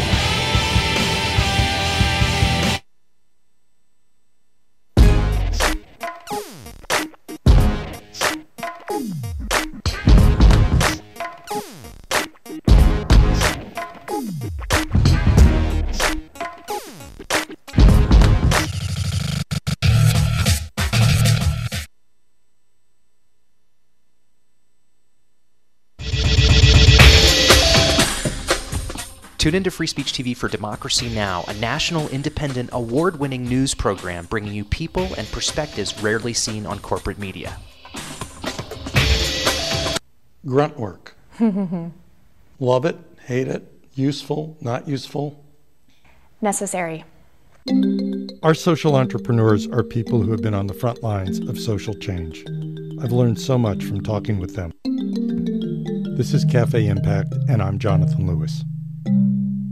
I will say that I think is a challenge for anyone, especially the new workforce as they come in, is the ability to accept grunt work with grace. The most boring, awful details are the most important elements of doing this work. From the way you save names in your Rolodex to the way you bank and you deposit checks. The truth is, this work isn't glamorous, it's rewarding. You don't go into this for the glamour, you go into it for the impact. And so it takes that determination to do the scut work to actually get anywhere.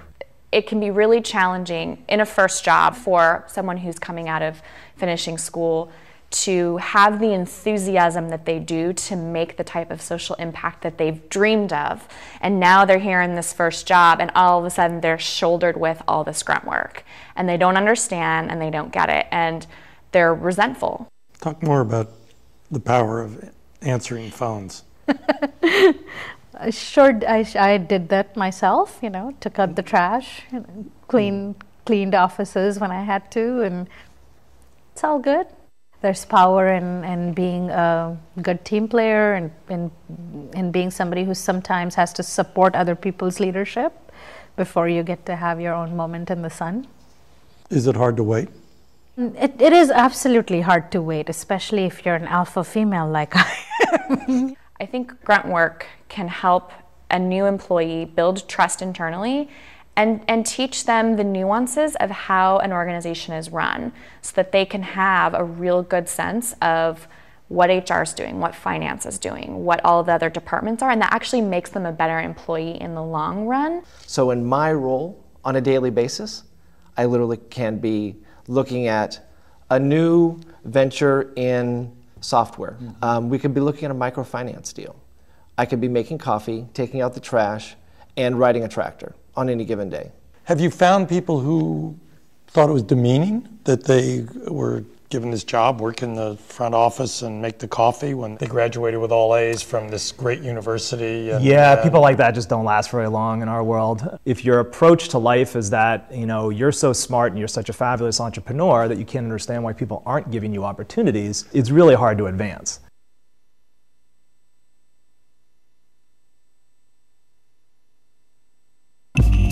Tune in to Gay USA with hosts Ann Northrup and Andy Hum for in-depth coverage of lesbian, gay, bisexual, and transgender news. Watch Gay USA every week, only on Free Speech TV.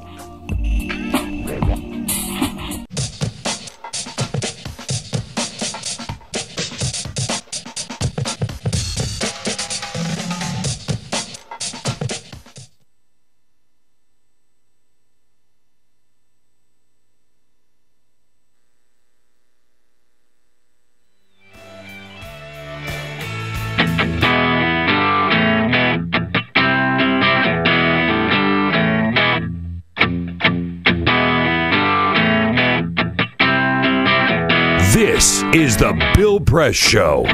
26 minutes after the hour, Congressman Joe Garcia from Florida here, 26th District, in studio with us.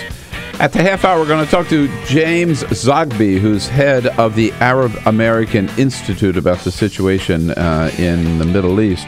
Congressman, last time you were on the show, you stirred things up by saying you thought the border was safe. You really do I think it's safe? The border is safer today than it was a year ago. It's certainly safer than when Bush was president. It's safer than when Clinton was president. We're spending more money. We've got more equipment, more resources today on the border than ever before. We've deported more people under this administration than any previous administration. In fact, almost twice as many as previous administrations. So, the border is safer today than it ever has been before. Now, does that mean, can we make it safer? Of course. Yeah. We need to use better technology. We need to stop wasting money. We need to use all sorts of things that are at our disposal. But the reality is, Today's border is safer. By the way, we have net neutral immigration today. We are deporting as many people as coming in. So the reality is we have net we have net immigration zero today. And what are you asking Secretary Johnson for today? Well, look, I believe, and I think most lawyers, in fact, good lawyers, because I'm a mediocre lawyer, but good lawyers will tell you that the president has massive executive power in this area. This is one of those areas where the courts have recognized that it is purely in the executive's hands, just like he had the power to do DACA. I think the president can do all sorts of things. For example, he can parole in place some of the people that are already here. He can give them parole so that they're legal, so they start paying their taxes, so they start getting on the rolls, so they start paying into the system, so they start buying houses, so that they become part of the system. The president can also allow some of the people to come in. If your father is an American or you have an American child, let him in. All right, we got to stop it right there, Congressman. We'll let you get back to work on this issue. Thank you so much for coming in. The Bill Press Show. I'll always. This is my computer. This is your computer. Let's go on the internet. Let's go. Click it. Yes. Okay. I cursor in between the R and the E. Pressing down, I want you to just push the period. She's gonna love me all over again. That's it. Jamaica, here you go. Here we go. Good job. Thank you. Thank you. And I did it by myself. Feel smarter. So, I'm kind of new here, but I've noticed a trend. My human does this funny thing where she goes around and gets all my toys, and then she hides them in that basket by the door. You know, but it's always the same basket, and it's always in the same place. And then she acts so surprised when I find them, but, you know, she's putting them in the same basket. Again. It's like, hello, that's where you put it last time. You were the worst at hide and go seek.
So, same time next week?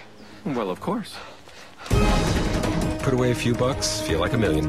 For free tips to help you save, go to Feed the Pig.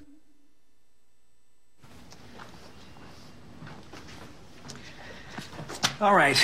I know this isn't any fun to talk about, but we should. Okay. So who's going to do what? I'll pack the dead batteries. Great. I'll only put what I don't need into a duffel bag. Perfect. That's totally unhelpful. No problem. Meanwhile, I will try to comfort everyone by speaking in a calm voice. And I'll try to get the generator going without any gas. Oh, let's not forget the cell phones, which probably won't work. Right. And who is going to handle supplies? I can forget to do a list for us. Thanks, pal. Well, I think we couldn't be any less prepared. I'm proud of you guys. Talk to your kids about who to call, where to meet, what to pack. Visit ready.gov/kids for tips and information. Hey, thanks for stopping by. You know, I followed your character since the first episode. I'm a big fan, big fan. Thank you. And listen, your storyline, it makes for incredible TV drama. Thing is, your drug use is very adult content. Too adult for the kids. So I'm gonna have to block you. Oh, man. Yeah. Well, have a good one. You're a nice lady.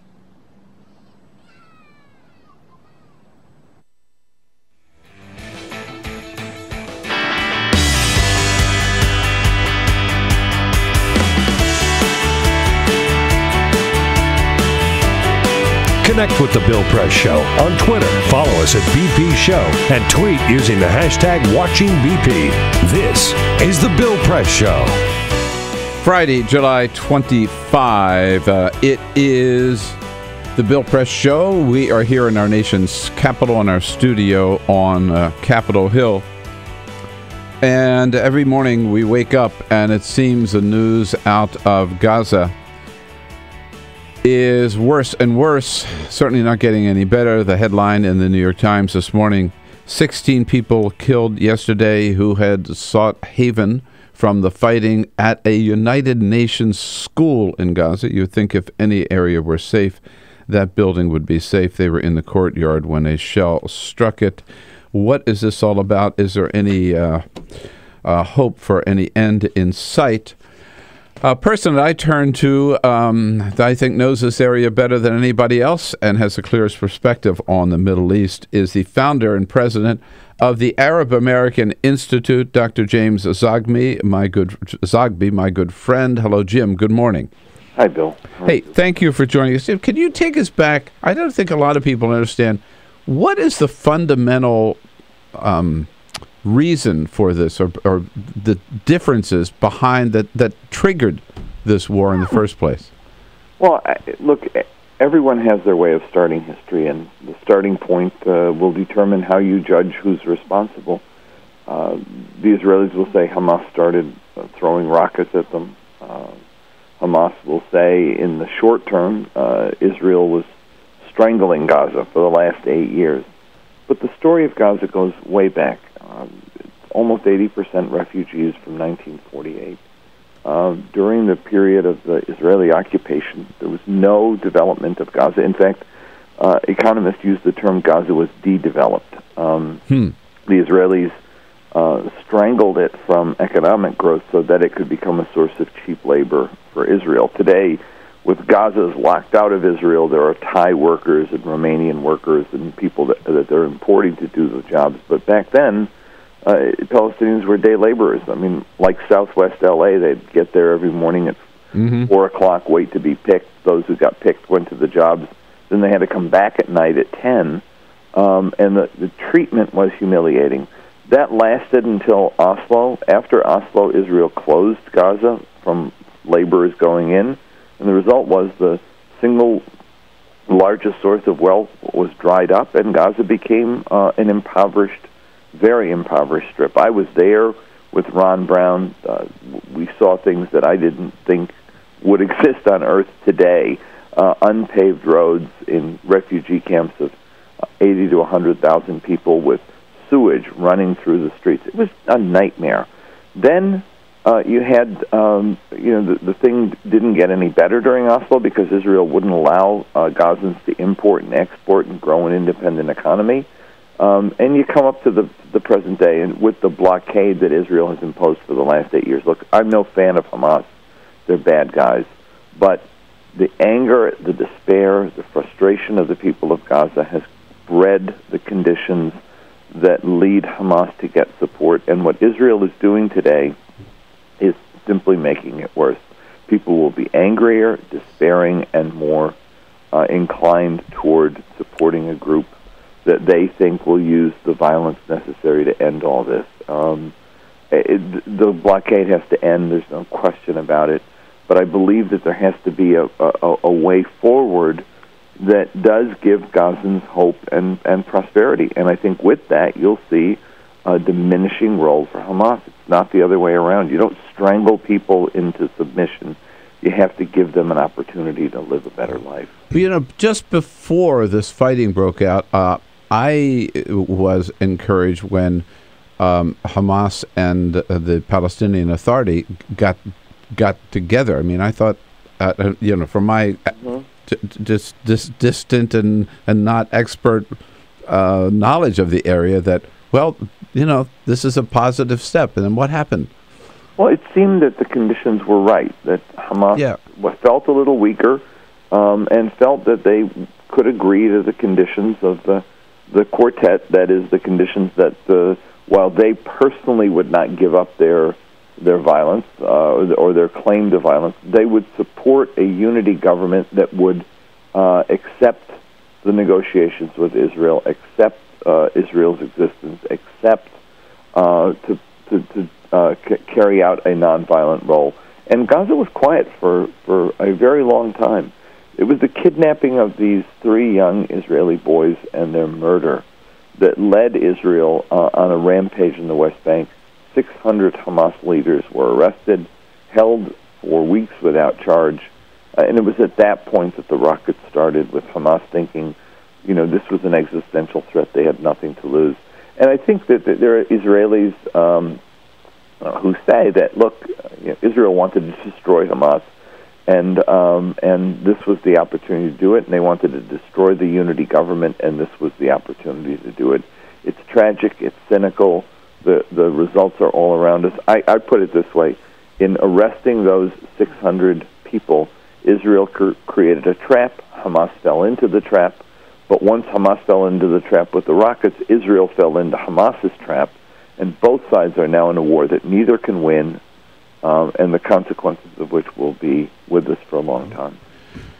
Oh, man, on that cheery thought, right? Yeah. Now, I know John Kerry is expected to come back, Secretary of State, back to the United States today. He has put forth a proposal for a week-long ceasefire, during which time both sides would sit down and start talking about through some of these fundamental differences, like the blockade. Do you see any hope that both sides are going to agree to that? Well, the 2012 ceasefire that was negotiated by the Egyptians promised exactly the same thing. And the Hamas people say, we made an agreement for a ceasefire with the condition that we'd negotiate the blockade. It never happened. Mm-hmm. And why do we believe that it would this time? So I don't know. And the U.S. has, unfortunately, limited leverage. The Israelis don't listen to us, and the Arab side doesn't respect us. Actually, the Israelis don't respect us either, which is why they don't listen to us. And so the result is that we try, and I think John Kerry deserves enormous credit for continuing to try, but it's a rough road to hoe right now. And Congress knows that Israel knows that as long as it's got Congress and Congress has its back, it can turn away from the wishes of the administration and the entire world community, and Congress will support it. So there you go. I mean, they'll do what they want to do when they want to do it, and no one's going to stop them, not even a president. Now, speaking of Secretary of State John Kerry, it wasn't that long ago, maybe 3 weeks ago, where a Secretary of State, the Secretary was there, very close to getting both sides to sit down and reopen peace talks toward a two-state solution in the Middle East. After, let's say they can even agree to this ceasefire, and after this current fighting is over, it's going to take a long time to get back to that point, isn't it? If ever. I think so. I think that the unity government was the best prospect for moving forward because Palestinians had been living in a fractured political environment. Mm-hmm. But look, Hamas has now been emboldened. There's no way that you can look at these situations without seeing that the group that is the bitterest and the most resentful and the angriest and the most extreme doesn't come out the winner, because that's how people feel right now. People don't come out of this saying, oh, we love Israel and let's have peace. They come out of it with hundreds of people dead, thousands of people losing their homes, people feeling that Israel is as brutal an oppressor as they ever imagined it to be. And a new generation comes forward with the sense that I want revenge on this country. And that's a tough sell. And I think the problem is that in the polling that we've been doing now for the last almost 2 decades in the Palestinian areas, A lot of folks, especially a younger generation, have kind of given up on peace. They just don't think it's possible. They don't think the Israelis want it. They've seen too much. They've become hardened beyond their years. And there's a cynicism. And so what's needed is some big break. I happen to think that the U.S. ought to just acknowledge to itself and the world, we can't do it. Stop making a show of trying to do it. Turn it over to the UN. Look, Congress will scream. The Israelis will scream. But at the end of the day, the U.S., if it can't do it, why continue to humiliate itself with endless trips back and forth trying to do something that unless it becomes a pro-Israel agreement, Congress is going to veto it. And because Congress is going to veto it and you're afraid to buck Congress, you end up with something that will never be accepted by the Arab side. So why not just say, look, we gave it our best shot. We can't do it.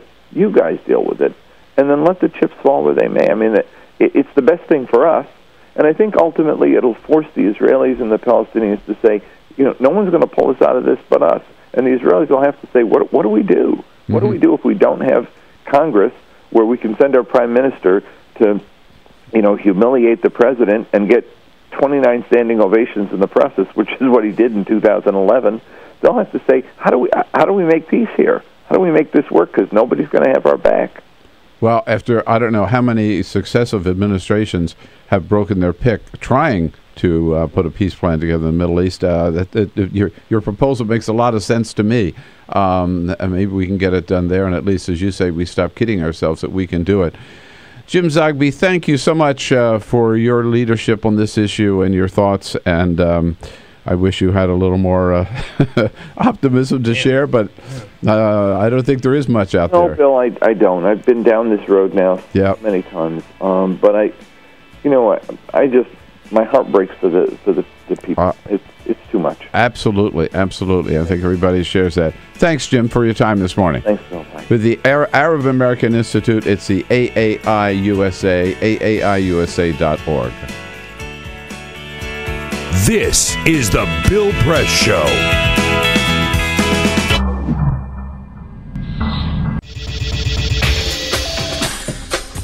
Tune into Free Speech TV for Democracy Now!, a national, independent, award-winning news program bringing you people and perspectives rarely seen on corporate media. I'm the retired bishop with the Episcopal Church as the bishop for all chaplains in federal service. I read that there was a group of people that represented a sense of injustice that I had. We'd lost Zuccotti. I mean, there was a kind of a hope that maybe Trinity Church would be gracious and give refuge. We picked this day where we would gather and demonstrate that Trinity was closing its ears to what was happening. We marched around the block, and I realized that, my goodness, they're carrying a ladder. And I thought, well, this is the moment.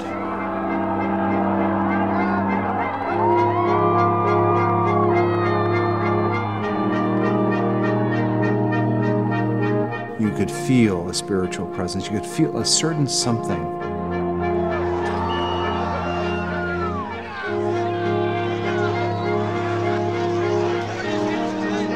And then the cops came in.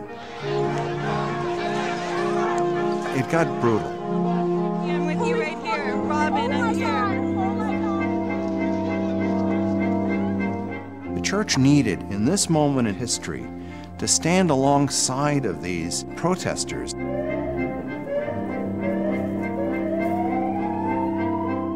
truth of Christ is found in the pews, is found in the institutional church, but it is also found on the streets. It's found in the honesty and the integrity, the insistence of people that you find in Occupy Wall Street.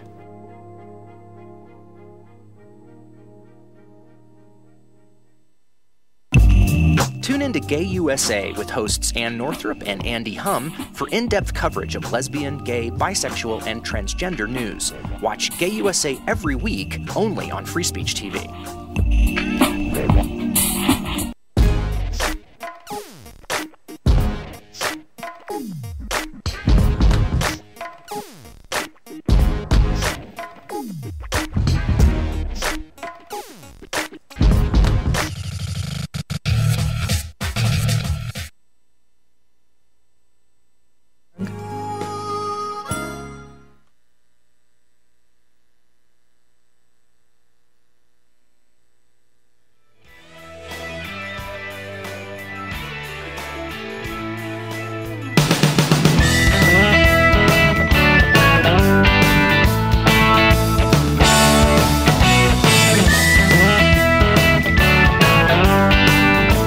Radio, on TV, and online. This is The Bill Press Show. Here we go at 12 minutes before the top of the hour.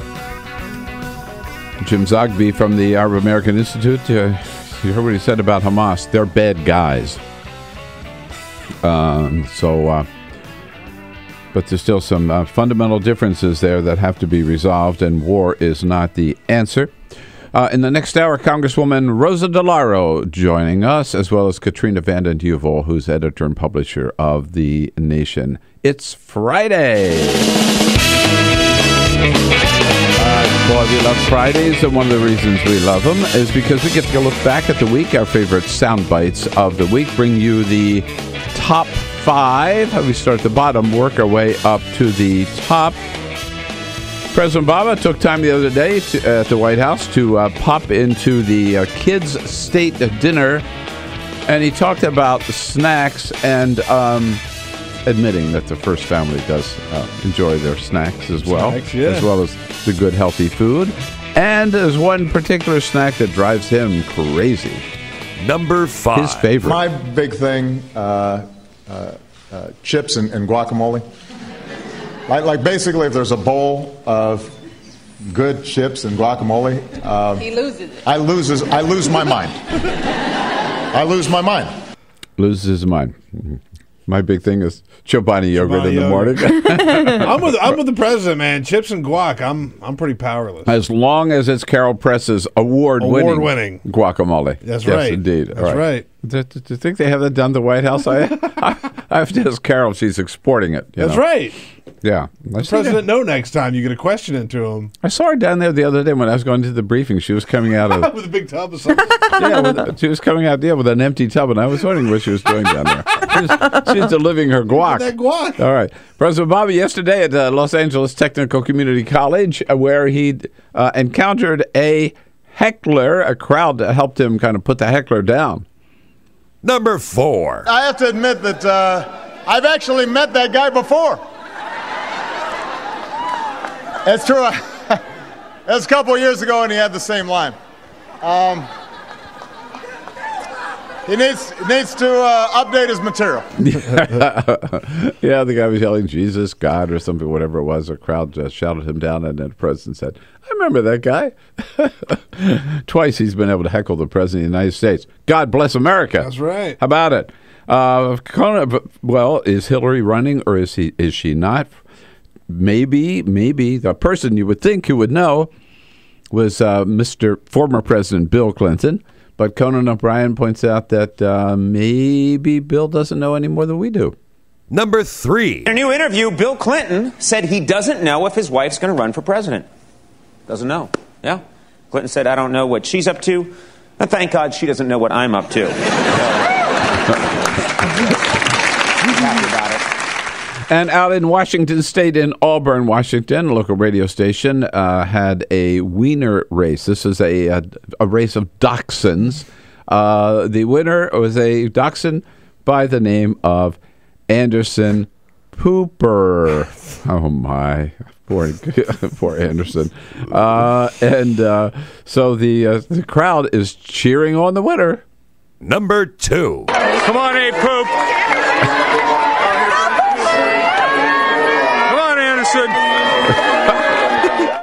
Come on, poop. Come on, poop. Come on, poop. Come on, Anderson. And finally, the other day at number one, President Obama actually had a chance to do something which he very rarely does anymore. Well, certainly not for the last 6 years. He was able to sign a bill with members of both parties present, and the president remembered how much he liked it. Number one. I want to thank all the Democrats and Republicans here today for getting this bill done. This is a big piece of work. You can see it's a big bill. But I'm also inviting you back. Let's do this more often. It's so much fun. Let's pass more bills to help create more good jobs, strengthen the middle class. I love this. Let's do this more often. Yeah, sure. Hey, this is a lot of fun. Let's do it more often. There we go. Our clips of the week, and the president with a busy day at the White House today. We'll tell you all about it, what's on the agenda for today, when we come back here on the Bill Press Show this Friday morning. This is the Bill Press Show.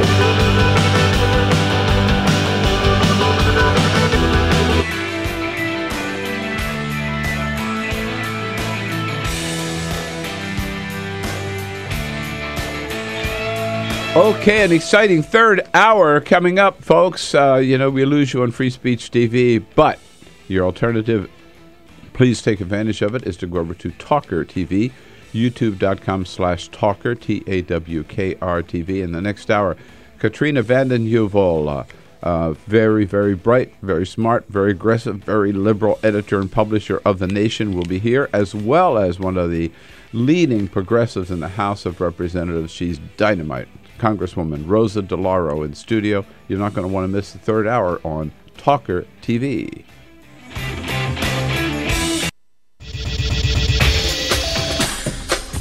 Tune into Free Speech TV for Democracy Now!, a national, independent, award-winning news program bringing you people and perspectives rarely seen on corporate media.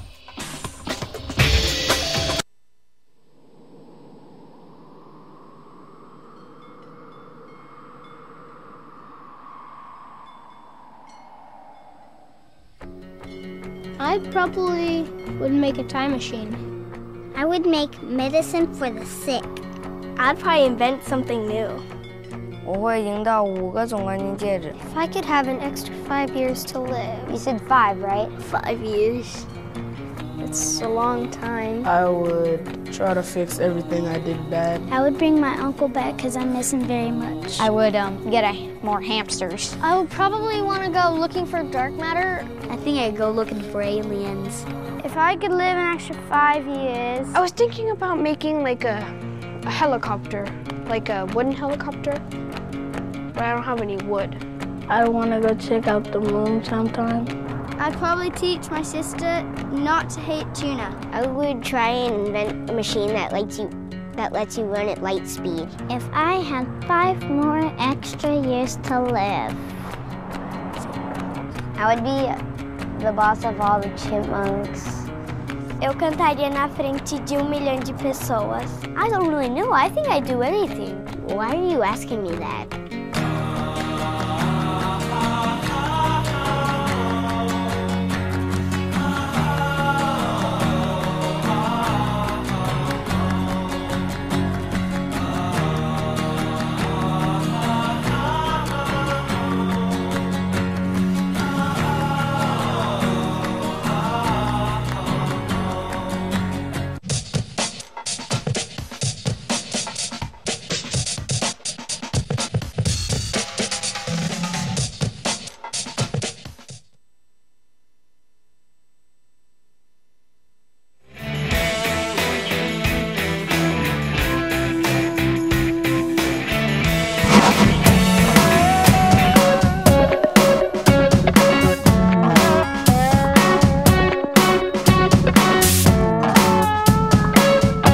Seen on Free Speech TV and online on TawkrTV. This is the Bill Press Show.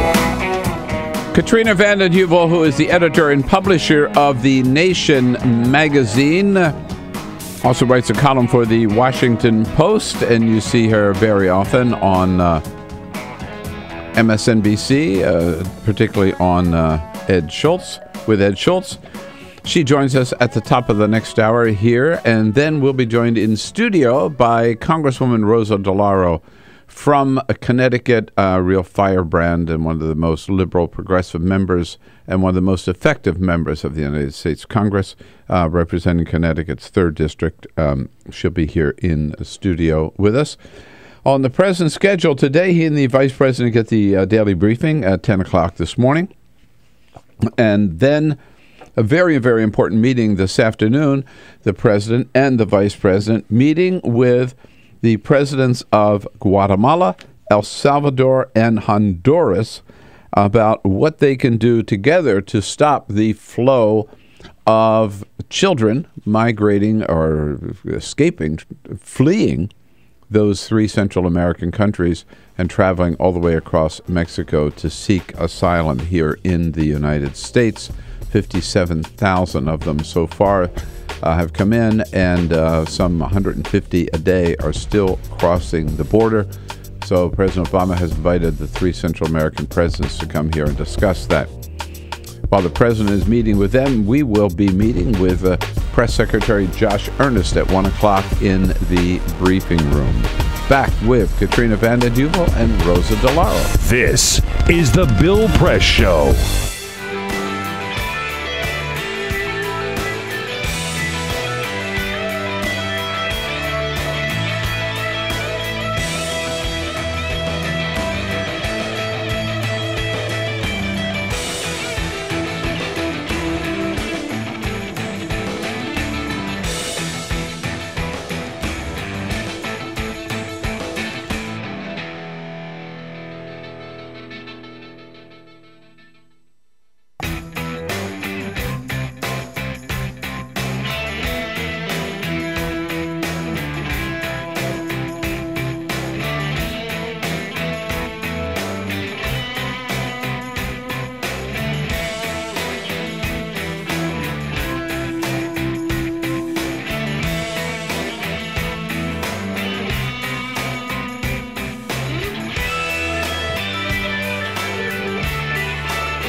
You wouldn't let money just blow out of your house. So when your AC or heater is on, make sure the doors, windows, and fireplace flue are shut tight. If you're headed out, turn down the AC or lower the heat by 10 degrees. And always keep your water heater set at 120. A little bit of common sense goes a long way. Get more great tips at energysaver.gov. So, I'm kind of new here, but I've noticed a trend. My human does this funny thing where she goes around and gets all my toys, and then she hides them in that basket by the door. You know, but it's always the same basket, and it's always in the same place. And then she acts so surprised when I find them, but, you know, she's putting them in the same basket. Again. It's like, hello, that's where you put it last time. You were the worst at hide and go seek.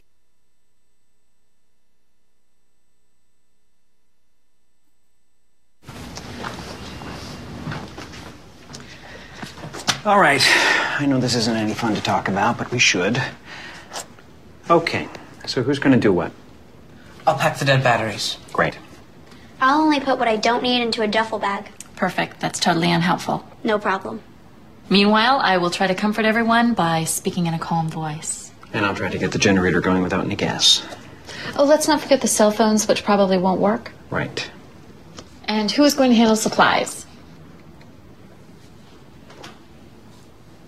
I can forget to do a list for us. Thanks, pal.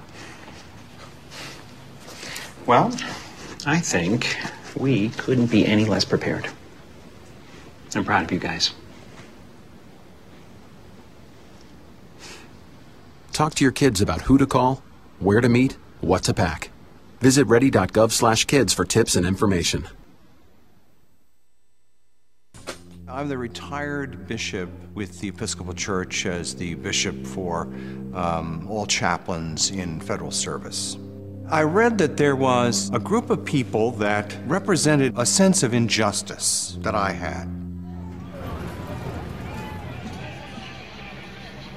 We'd lost Zuccotti. I mean, there was a kind of a hope that maybe Trinity Church would be gracious and give refuge. We picked this day where we would gather and demonstrate that Trinity was closing its ears to what was happening.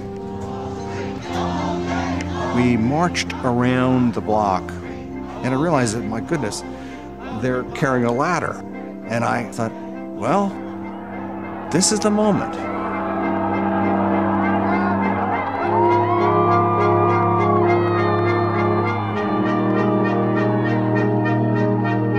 You could feel a spiritual presence. You could feel a certain something.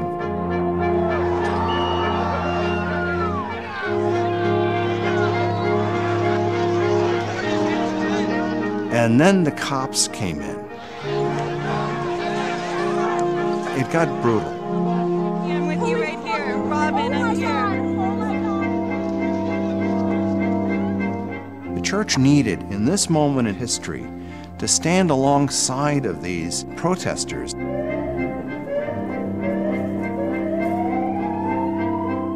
Truth of Christ is found in the pews, is found in the institutional church, but it is also found in the streets. It's found in the honesty and the integrity, the insistence of people that you find in Occupy Wall Street.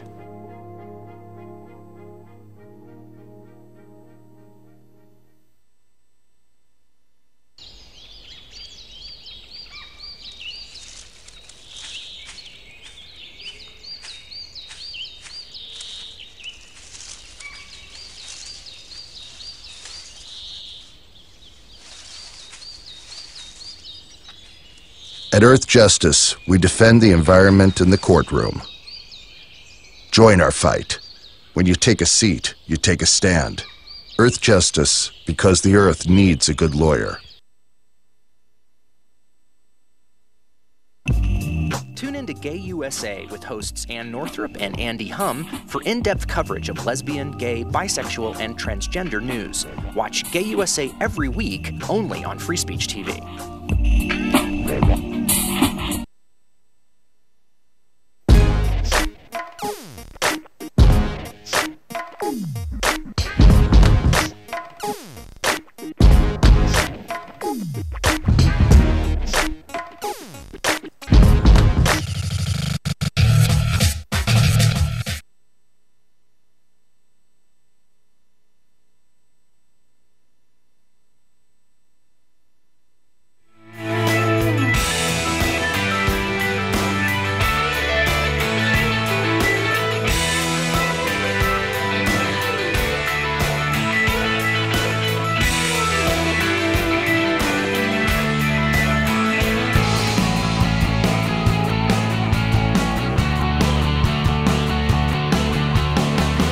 Broadcasting around the nation, on your radio, on your TV, and online. This is The Bill Press Show. Friday, we're glad it's Friday, fired up and ready to go, and into the weekend. Good morning, everybody. Friday, July 25, The Bill Press Show. Thanks for joining us this morning. We are coming to you live, coast to coast, from our studio on Capitol Hill on your local progressive talk radio station, and we are coming to you live worldwide on our video stream at TawkrTV, youtube.com/TawkrTV. And don't forget, if you're not lucky enough to have a good progressive talk radio station where you live, you should download the TuneIn app. It's free. Tune in, and then on the Progressive Voices channel, there are lots of good stuff on the Progressive Voices channel is where we are for 3 hours every morning. Good to have you with us this morning, and great to see you. We invite you to join the conversation anytime by giving us a call at 866-55-PRESS or sending us your comments on Twitter at BP Show. Peter Ogburn and Elisa Murphy leading up our team here this morning. Hey. Hey, good morning. Got the whole gang here this morning, Happy including Friday. Don't you love it? Yeah, man. Woohoo! Right. Alicia Cruz here standing by to take your calls at 866-55-PRESS, and Cyprian Bolding, our videographer, rounding out the team here with keeping us looking good on that video cam. And the president yesterday, he's back today from his swing through the West Coast. Yesterday, he ended up with a speech at community college in Los Angeles, whereupon he met a heckler. The heckler, first of all, something, can't quite make it out, Jesus, God, or whatever. And it's usually the case, right? Yeah, yes. Mean, all the good hecklers. And the crowd responds by just getting into the Obama, Obama chant. God Almighty, Jesus Christ! Created heaven and the universe! Jesus Christ created heaven and the universe! That's okay.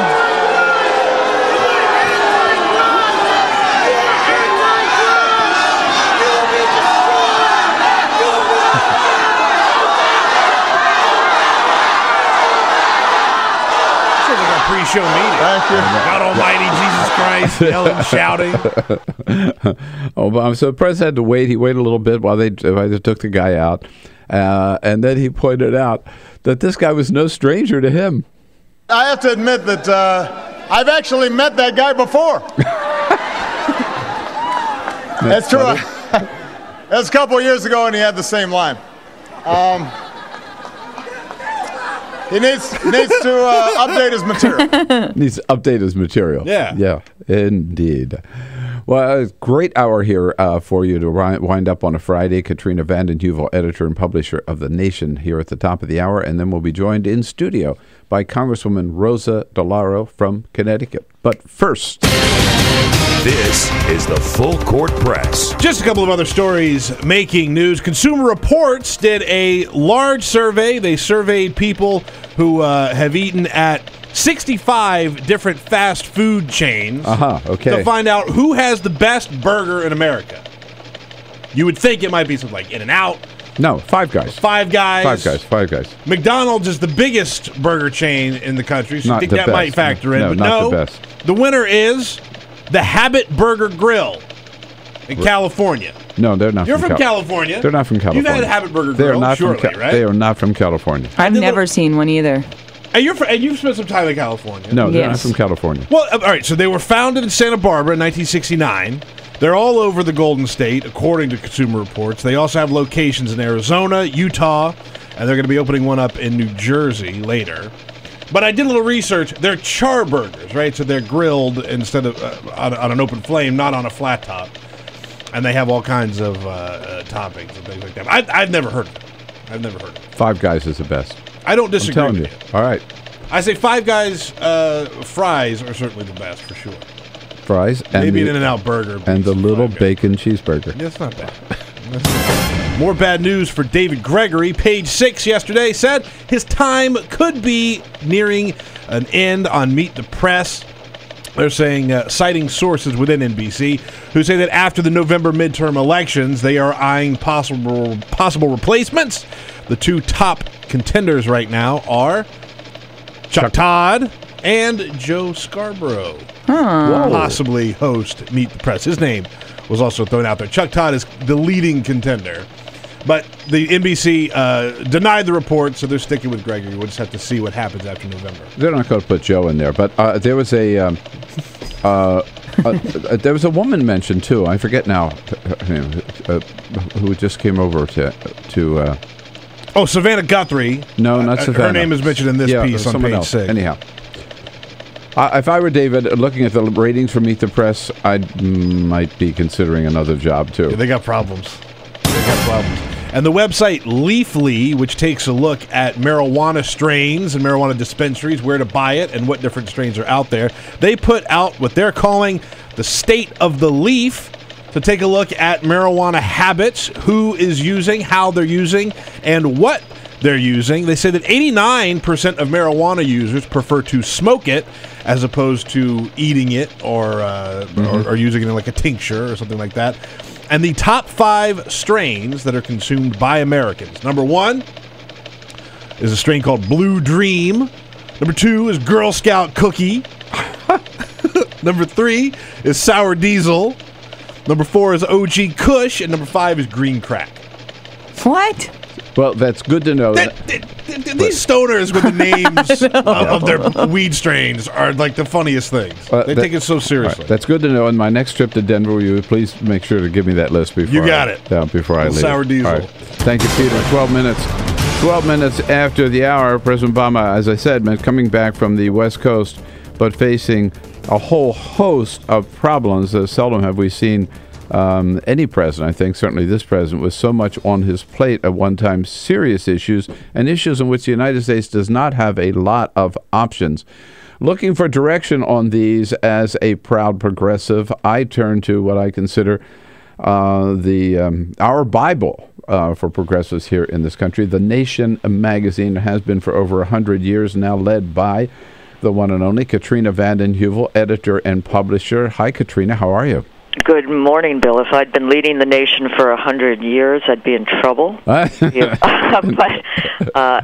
around for a long time. I know. That you had been there that long.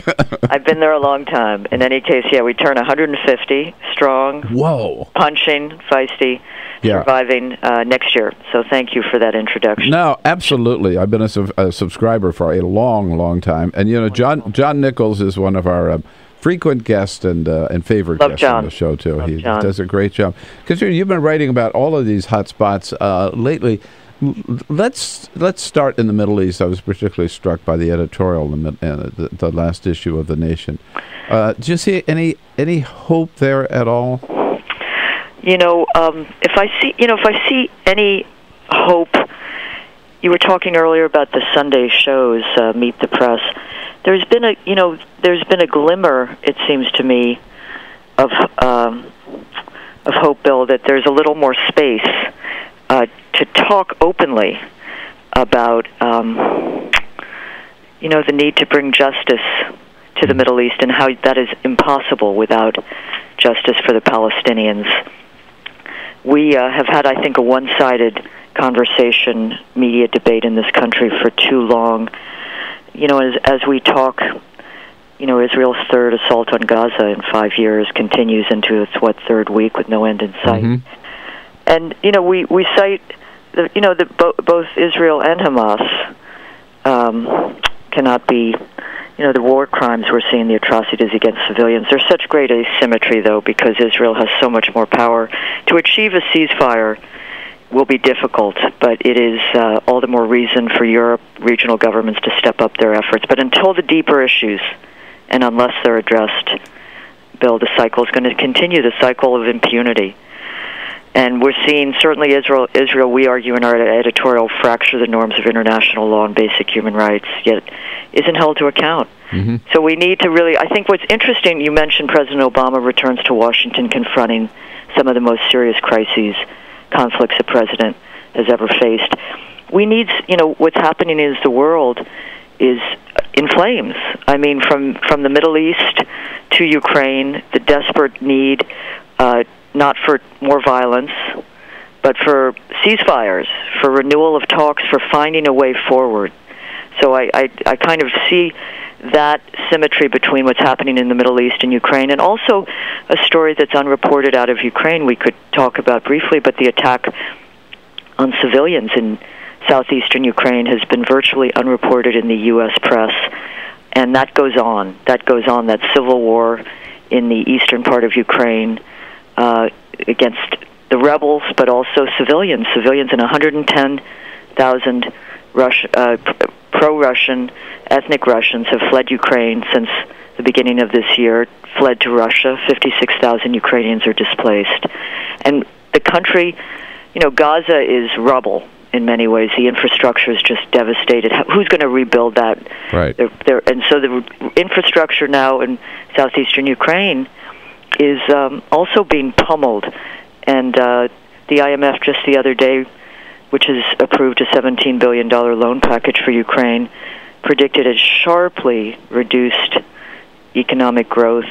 And the question is, unless Ukraine becomes part of both Russia and the West, its recovery is very fragile economically, any possibility of democracy. So I think it's a very sobering moment, and one hopes there's reasonableness and less bellicosity. But and we haven't even talked about Syria. Meanwhile, the civil war continues in Syria. Meanwhile, we still don't know what's going to happen in Iraq and then the election in Afghanistan.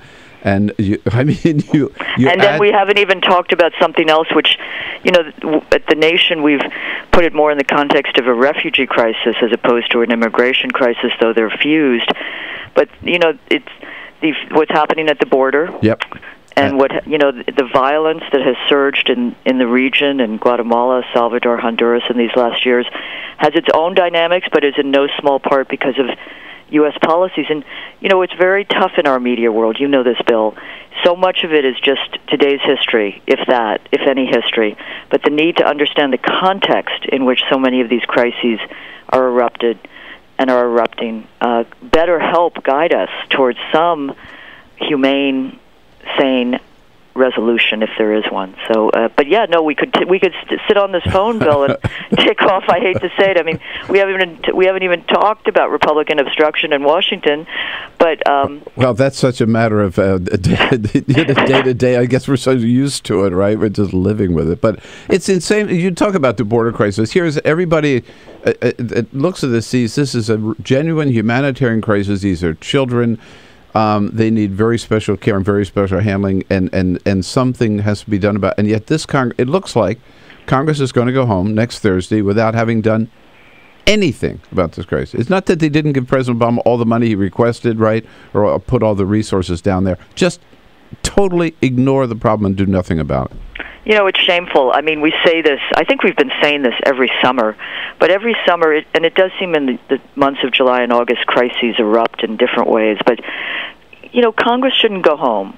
I mean, Congress should stay. On the other hand, this Congress, but maybe, put Congress in one big room. I guess they're in one big room in some ways, but there should be they're supposed to be representing the people and doing the people's business, but nothing is getting done. Now, one could argue that some of the proposals are so onerous and odious from Tea Party Republicans, you don't want any action on your serious problems, but it is shameful, and it is also why the president has started to use, and if he uses the executive power, executive order, executive actions in a wise way in order to improve the conditions of people's lives, on jobs, on other factors like that, I think it's important, and that's the way to go. I mean, and the Boehner lawsuit and all of this is sort of farcical at this time. It is. I mean, an argument could be made that it's a matter of national preparedness, right? Because if something does come up serious, or a crisis or something, and we have to work together and we have to get something done, I certainly don't trust Congress to get something done. Even if it is a matter of national security, I think everything would be politicized. Everything would be politicized. I mean, I will come back if I could just to Ukraine because I've been writing a lot about it, and I wrote in the Washington Post earlier this week that the downing of Flight 17, terrible tragedy, should trigger talks, not more violence. What it saddens me as we talk about the need for action if there are national security threats, challenges, is first of all you have both parties. Both parties are failing to really think through what a new Cold War, let alone a hot war, with Russia would mean. And the idea of a new Cold War or a prolonged confrontation, it's going to badly warp the foreign policies of both countries. Cold Wars never help women, children, people. They empower the armchair warriors, the hawks in both countries. And they're going to divert attention. It's going to divert attention and resources from the major security challenges of the new century. You mentioned Afghanistan, Bill. I mean, we can find in Putin the authoritarian leader he is, but we still need, the U.S. needs Russia to address major sources of global disorder. Yeah. I mean, you need to get out of Afghanistan to address terrorism, climate change, nuclear proliferation. So this is collateral damage if there is a new Cold War. Put aside the money, money that will be invested in military systems as opposed to rebuilding people's lives and infrastructure, which, as I said earlier, I mean, that's an underreported story. The destruction of infrastructure in so many countries. Yeah. Who's going to rebuild that? I mean, you mentioned the civil war in Syria. Brutal for people's lives and also the countries. structure which has led, as you know, to a kind of polio epidemic or a public health disaster. Mm-hmm. So we need to find ways forward. And I don't see a lot of. I love some of the good people talking out on economic issues, on the need for economic justice, for increasing the minimum wage. But even in the Democratic Party, there are too few voices right now speaking out about an alternative way toward a national security policy that is less militarized, that is less bound by bad precedents and bad norms. Well, you certainly have been speaking out about that. The Nation magazine has been speaking about that for a long time. So glad that you're there. I wish we had more time, Katrina. It's been too long since we've had a chance to visit. But thank you so much for your time this morning and your strong voice, both in the Nation and in the Washington Post, where I'm glad to see you too. Thank you very much. All right, great. Take Katrina, care. Thanks. Bye-bye. Katrina vanden Heuvel from The Nation, thenation.com. This is the Bill Press Show.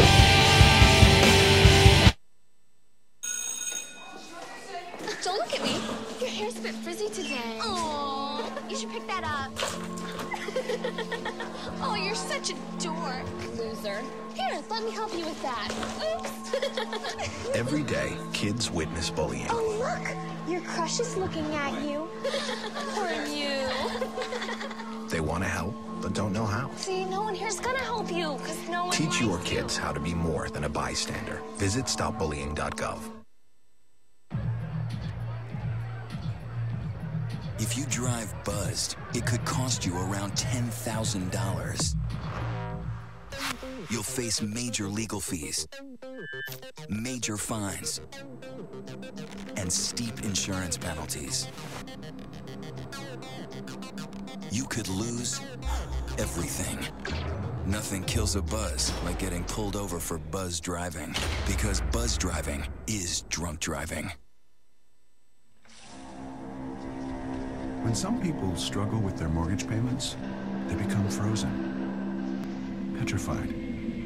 Not knowing what to do, they do nothing. But the people who take action are far more likely to get the most positive outcome. Making home affordable is a free government program. Call now to talk one-on-one with a housing expert about the options that are right for you. Real help, real answers, right now. Here at the GED Pep Talk Center, we have pep talkers standing by to get you motivated for your GED diploma. Text the name Terry to 69222 for a sympathetic pep talk. You show people what you really are. Or for a gentle pep talk, text the name Deborah. You know you're going to make people very proud of you. And if that's not enough, text the name Danny for an extreme pep talk. Prove everyone wrong. Show them you're the boss. Get your GED pep talk and find free GED classes. Text the name of the person you want a pep talk from to 69222.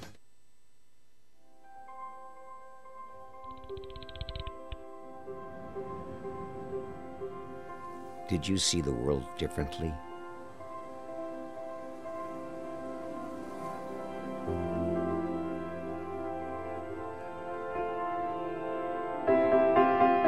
Did you celebrate the victory?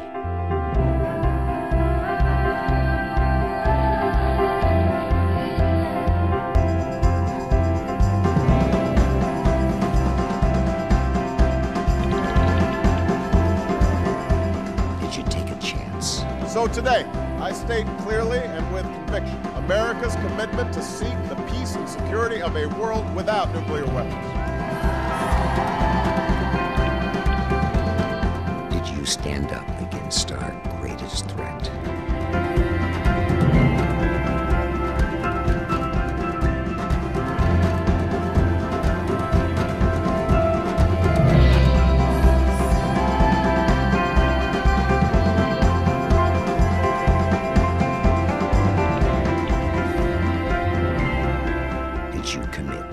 Change the world.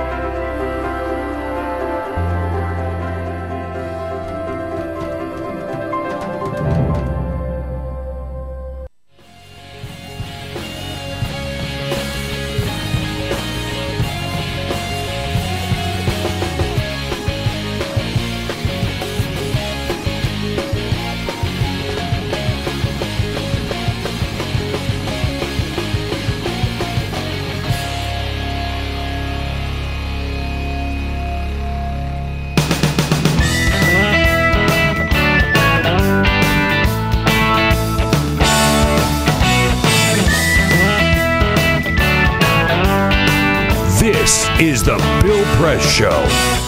Congresswoman Rosa DeLauro coming up next here for the next half hour on the Bill Press Show. And Congress, they did it.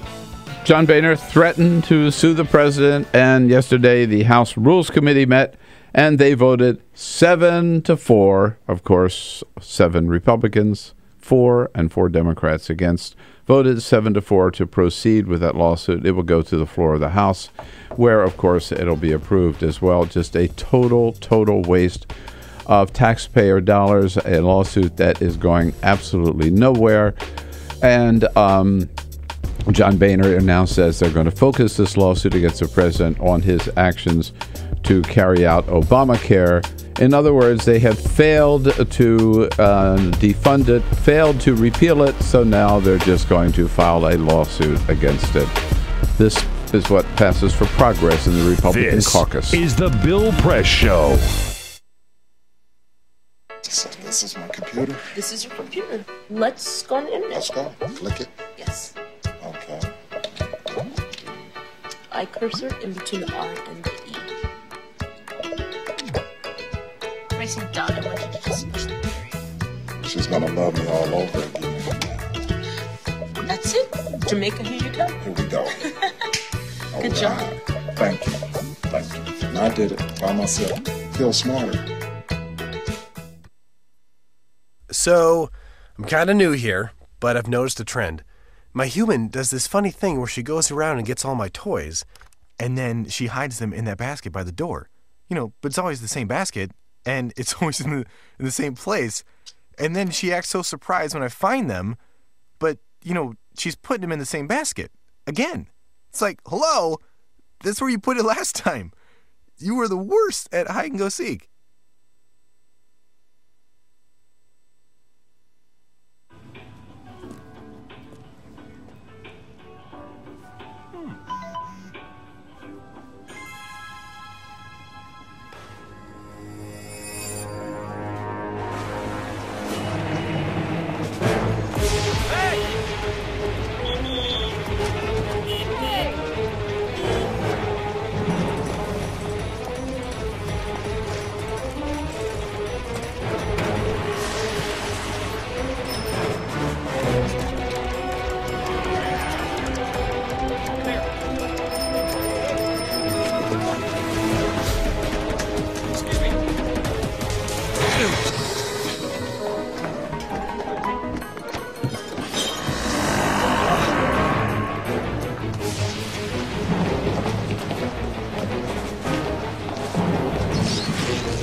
So, same time next week?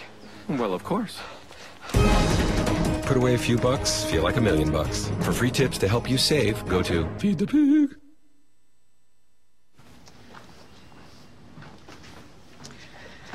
All right. I know this isn't any fun to talk about, but we should. Okay. So who's going to do what? I'll pack the dead batteries. Great. I'll only put what I don't need into a duffel bag. Perfect. That's totally unhelpful. No problem. Meanwhile, I will try to comfort everyone by speaking in a calm voice. And I'll try to get the generator going without any gas.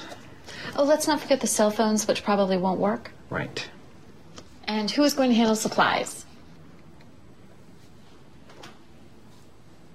I can forget to do a list for us. Thanks, pal.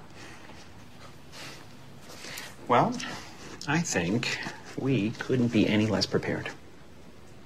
I'm proud of you guys. Talk to your kids about who to call, where to meet, what to pack. Visit ready.gov/kids for tips and information. Hey, thanks for stopping by. You know, I followed your character since the first episode. I'm a big fan. Big fan. Thank you. And listen, your storyline, it makes for incredible TV drama. Thing is, your drug use is very adult content. Too adult for the kids. So I'm gonna have to block you. Yeah. Well, have a good one. You're a nice lady.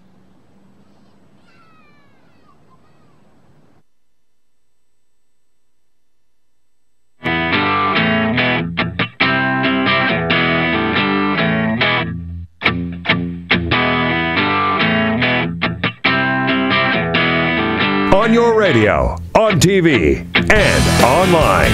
This is The Bill Press Show. 33 minutes after the hour, The Bill Press Show, Friday, July 25. We are here in Washington, D.C. on Capitol Hill. Coming to you live across all across the country this morning, and brought to you by the American Federation of Teachers, the good men and women of the AFT, Teachers of America, under President Randy Weingarten, doing a great job in our classrooms every day, you bet. And you can find out more about their good work at aft.org. So we say we love being on Capitol Hill for many reasons, but one reason is because they have to walk by our studio to get to work. Members of Congress, right? That's right. So we just have somebody down at the front door. Alicia's down at the front door. We just snare them, flagging people down as they're walking by, or they may stop for a cup of coffee. They think they're gonna. We grab them right away, like the Honorable Rosa DeLauro, Congresswoman from Connecticut's 3rd District, in studio with us this morning again. Well, so glad to be with you, and I'm glad to be snared in. We snagged you. Good. You got Thanks for coming in. It's great. That's what you get for living on the Hill. Right. But neighbor, we run into the Congresswoman at the Eastern Market often, and other local restaurants and places. Around. Yeah. So, well, Congresswoman, the President is meeting today with, it's an unusual group of invitees at the White House, the presidents of Honduras, Guatemala, and El Salvador, meeting with our president and vice president to talk about what can be done about this humanitarian crisis at the border, where the Republicans seem to think do nothing again. Right? What is your take on what's going on and what we can do about it? Of what we let me just say, first and foremost, that there are two or three things. If the House of Representatives, with this Republican majority, had responded to what the United States Senate did in a bipartisan way in passing comprehensive immigration reform, we would be not where we are today. Serious enforcement, serious border security, serious looking at a path to citizenship. All of the efforts that need to get done in order to do something about immigration reform. It is all there in that piece of legislation. They refuse, they continue to refuse, and Speaker Boehner says that it is dead. That being said, I had the opportunity yesterday. Our leader, invited me to a meeting with the president of Honduras and Guatemala. The foreign minister from El Salvador was there. The president was flying in. So we had the opportunity to listen to them, but also to speak out. The issue on the border. Let me say two things about this because it's a complicated issue.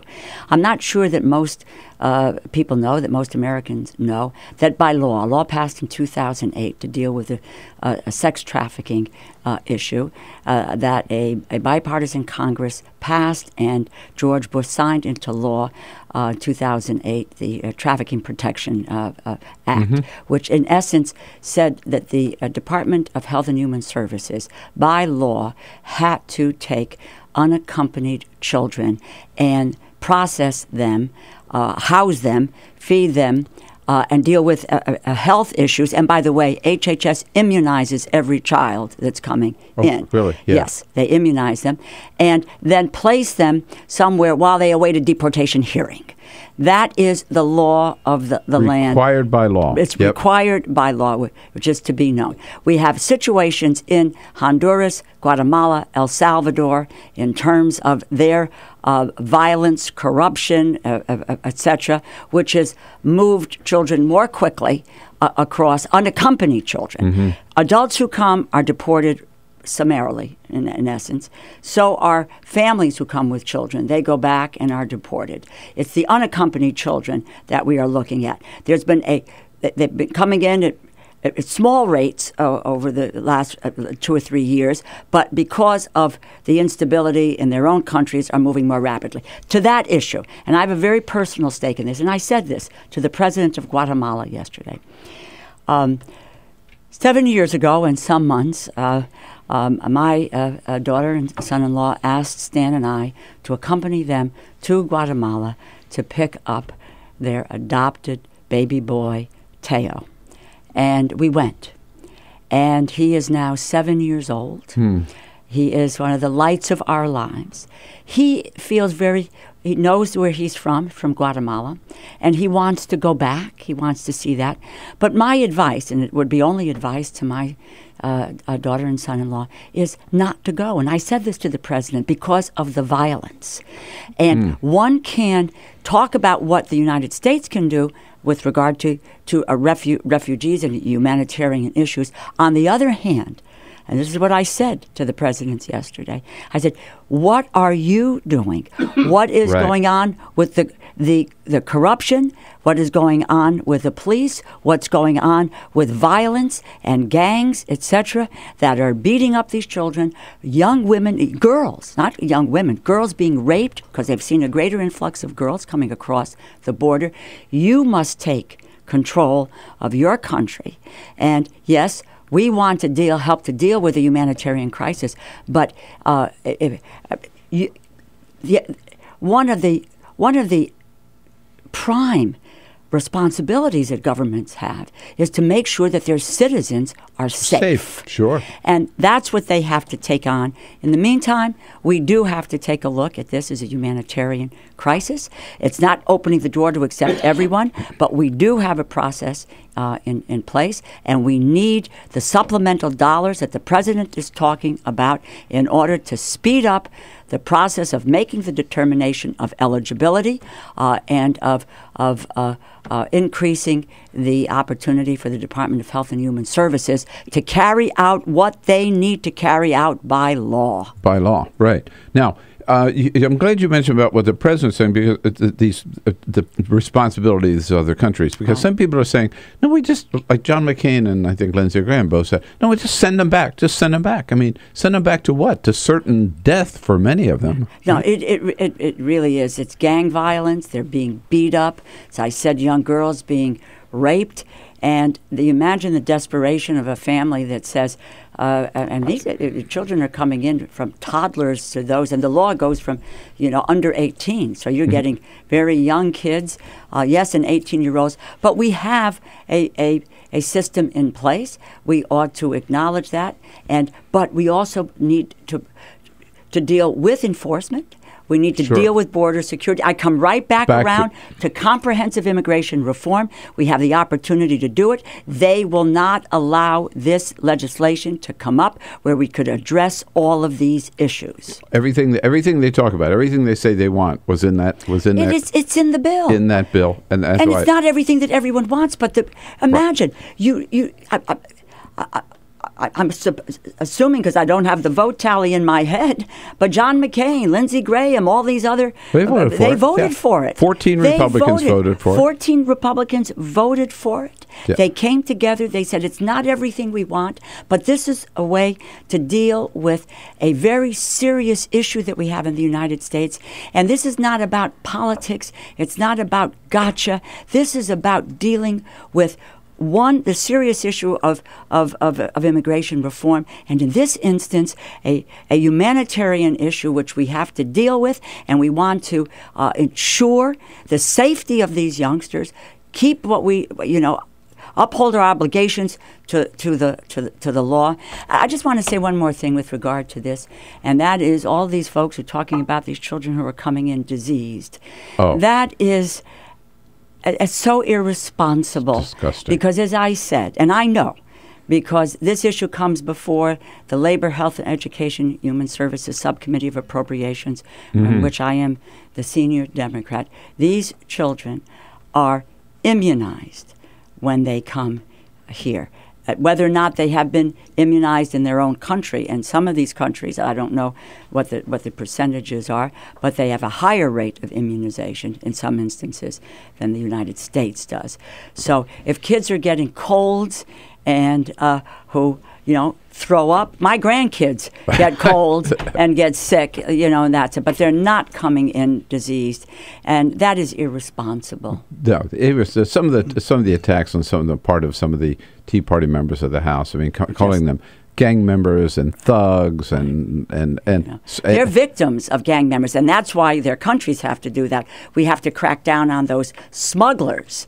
That's serious enforcement, which we said yesterday in that meeting, that in order for the United States to act, we have to understand that these countries are doing something about those coyotes, the smugglers who are taking these children for a price. These kids not only experience unbelievable brutality in their own countries, but on that road across the desert, these girls are being raped, these kids are being beat up as they come. And those are not the values of the United States of America.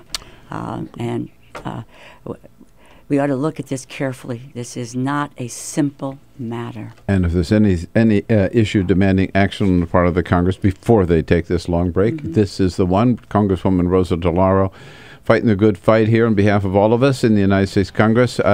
Your questions, your comments, the Congresswoman, welcome at 866-55-PRESS. When we come back, I want to ask you about something you've been talking about. We've been talking a lot about, too, about e-cigarettes. And, all right, good Congresswoman is with us. We'll be right back.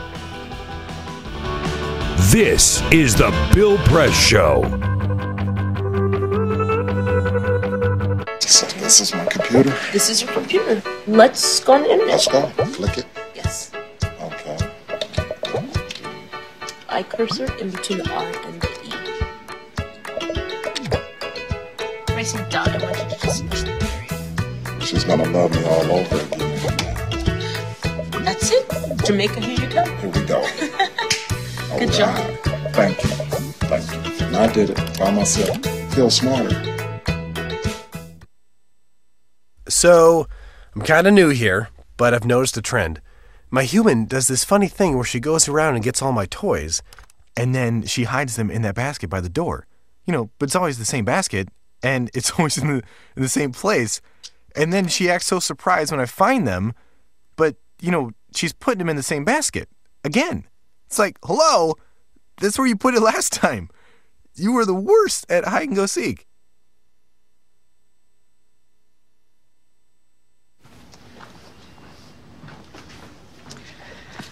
All right. I know this isn't any fun to talk about, but we should. Okay. So who's going to do what? I'll pack the dead batteries. Great. I'll only put what I don't need into a duffel bag. Perfect. That's totally unhelpful. No problem. Meanwhile, I will try to comfort everyone by speaking in a calm voice. And I'll try to get the generator going without any gas. Oh, let's not forget the cell phones, which probably won't work. Right. And who is going to handle supplies? I can forget to do a list for us. Thanks, pal. Well, I think we couldn't be any less prepared. I'm proud of you guys. Talk to your kids about who to call, where to meet, what to pack. Visit ready.gov/kids for tips and information. Hey, thanks for stopping by. I followed your character since the first episode. I'm a big fan. Big fan. Thank you. And listen, your storyline, it makes for incredible TV drama. Thing is, your drug use is very adult content. Too adult for the kids. So I'm gonna have to block you. Oh, man. Yeah. Well, have a good one. You're a nice lady.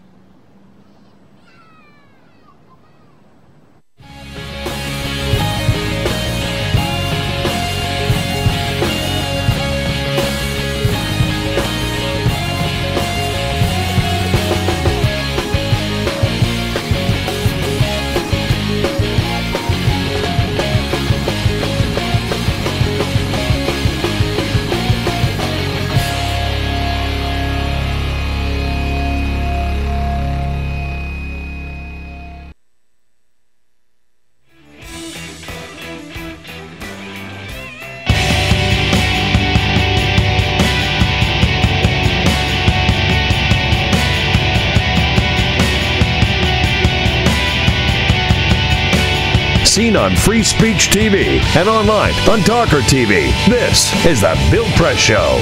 13 minutes before the top of the hour, Friday, July 25. In studio with us, it's an honor to welcome back Congresswoman Rosa DeLauro from Connecticut's 3rd District. Before we get into e-cigarettes, Congresswoman, the Rules Committee of the House voted yesterday by 7-4 vote. They're going to go ahead with this lawsuit against President Obama over Obamacare. Right. Well, I think what a sad commentary, Bill. And I say that for this reason. Think about what is happening in the United States.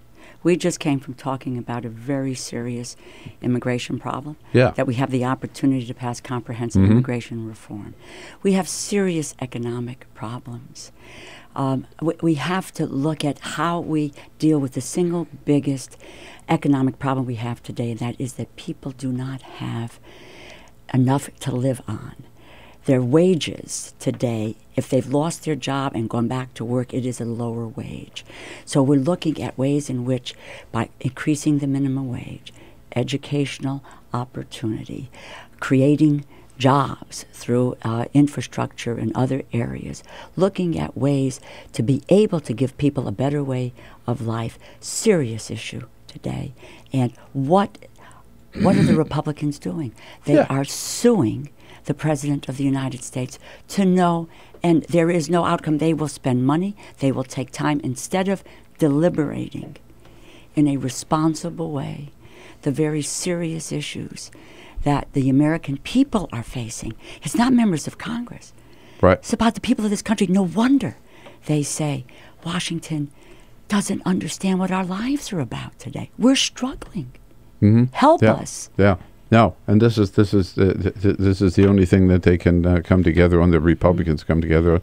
Now let's go to e-cigarettes because this is a big issue, and they're growing. Their use is growing. There's so many flavors out there. What should be done about e-cigarettes? Well, first of all, I wrote to Commissioner Hamburg at the FDA a while ago and asked that that we have a ban on e-cigarettes for minors, for children 18 and under. In April, I was very pleased to see what I believe is a good first step, and that is a rule calling for the banning of e-cigarettes to minors. Yes. What I now have done in the last several days, and really in a bipartisan way, written to the commissioner and asked that what they do is to speed up that rule-making process, that deal within it with a year. So from April 25th to next April, that we can issue the final rule, and that would go into practice, and that we ought to ban as well these flavorings, very, very appealing to children. Oh, yeah, there are, what do we see, 7,500 or so, Peter, we saw in that article last week in the New York Times. Yeah, and everybody gets mad when we talk about this because I say, blueberry, and they got like a chocolate milk flavored. Bubble gum? It's like, come on. Really? Bubble gum? So I said, if you're a grown-up, or I said no grown-ups are smoking that, right? And so everybody got mad and said, well, they're grown-ups. Well, if you're a grown-up, you shouldn't be doing bubble gum flavored stuff. But the issue is as well, look, let's take a look. I have a problem with e-cigarettes, but let's talk about kids. Yeah. Why are we? That's the market. One of the things we discovered in the tobacco fight years ago and smoking, and we had the documentation, which showed with the tobacco companies that they continue to looking for new markets. Yeah. And where were their new markets? It was 12 and under. We found the documentation. Whoa. So, and this is advertising. Have you seen the packaging of these e-cigarettes? How colorful it is. Now, I know from experience in my own household that about focus groups. I was at a press conference. Right. I was at a press conference, and if you see the NBC, the colors, the red, the blue, the green, the yellow, which they did off the Peacock years ago, but they did that. It's beautiful. Now they tested that, but when I saw the packaging on the e-cigarettes, it's all those colors. So I know that these companies are doing focus groups to see what is going to appeal to youngsters particularly. And, that's their market, and we should stop that now. We also should make the packaging child-proof, so that, seems like a no-brainer. There are issues here, which I think we can look at in terms of kids and safeguarding children. And then we can deal with adults and then when you test or do what you're going to do. But my view, and that's why I, talked about this earlier, wrote to the commissioner and did that again this time, is to say, let's ban this for minors. Let's move quickly on doing it. And they've taken a good first step, which I applaud them for. Yeah, good for you and good for being out in front on this issue and for so many issues. You got so much on your plate. We're going to let you get back to work. Okay. All right. And thank you so much. It's a joy. Have a great weekend. Thank you. Okay. Thanks for spending some time with us this morning. Appreciate it. A great Thank weekend. you very much. And I'll be back and wrap things up with a parting shot. We'll be right back. This is the Bill Press Show.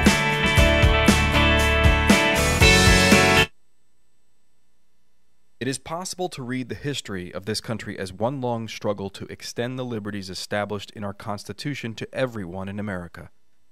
In other words, who, according to our laws and culture, gets to be considered a person? The law creates legal personhood, and movements create law and change culture. So, how have the courts passed laws to shape our culture? That history goes way back before Citizens United. 1819, Dartmouth College versus Woodward, Supreme Court case, turned a corporate charter from a government-granted charter to a contract. This ruling gave corporations standing within the Constitution. 1886, Santa Clara County versus Southern Pacific Railroad. Though the court did not rule on corporate personhood, the decision was subsequently cited as a precedent to hold that a private corporation is entitled to the same 14th Amendment rights of due process and equal protection as human beings. This makes it impossible for us to make laws that treat local businesses any differently than giant multinational corporations, even if their business practices are deemed to be harmful to workers, the environment and communities, or if they have a history of violating the law. Hale versus Henkel, 1906. The court granted corporations the Fourth Amendment search and seizure protection. Dodge versus Ford Motor Company, 1919. The Michigan Supreme Court says the business corporation is organized and carried on primarily for the profit of the stockholders. Stockholder primacy is established. The purpose of the corporation, according to the court, is no longer to serve the public good, as it had been. It is now to maximize profit for shareholders above all else. Pennsylvania Coal Company versus Mahon, 1922. Corporations get the Fifth Amendment takings clause, meaning if you pass a regulation that impacts a corporation's ability to make a profit, that is deemed a taking, and they can sue for the right to future profits lost. This creates a chilling effect, and local and state governments become much more hesitant to pass laws in the public interest for fear that corporations can claim loss of potential profits that cities and states will be on the hook to pay. Buckley versus Vallejo, 1976. The Supreme Court rules that spending money to influence elections is protected under the First Amendment, in effect saying that money is speech. Citizens United versus Federal Election Commission, 2010. Today, the Supreme Court of Chief Justice John Roberts declared that because of the alchemy of its 19th century predecessors in deciding that corporations had all the rights of people, any restrictions on how these corporate beings spend their money on political advertising are unconstitutional. The court's ruling threatens to undermine the integrity of elected institutions across the nation. It's a rejection of the common sense of the American people.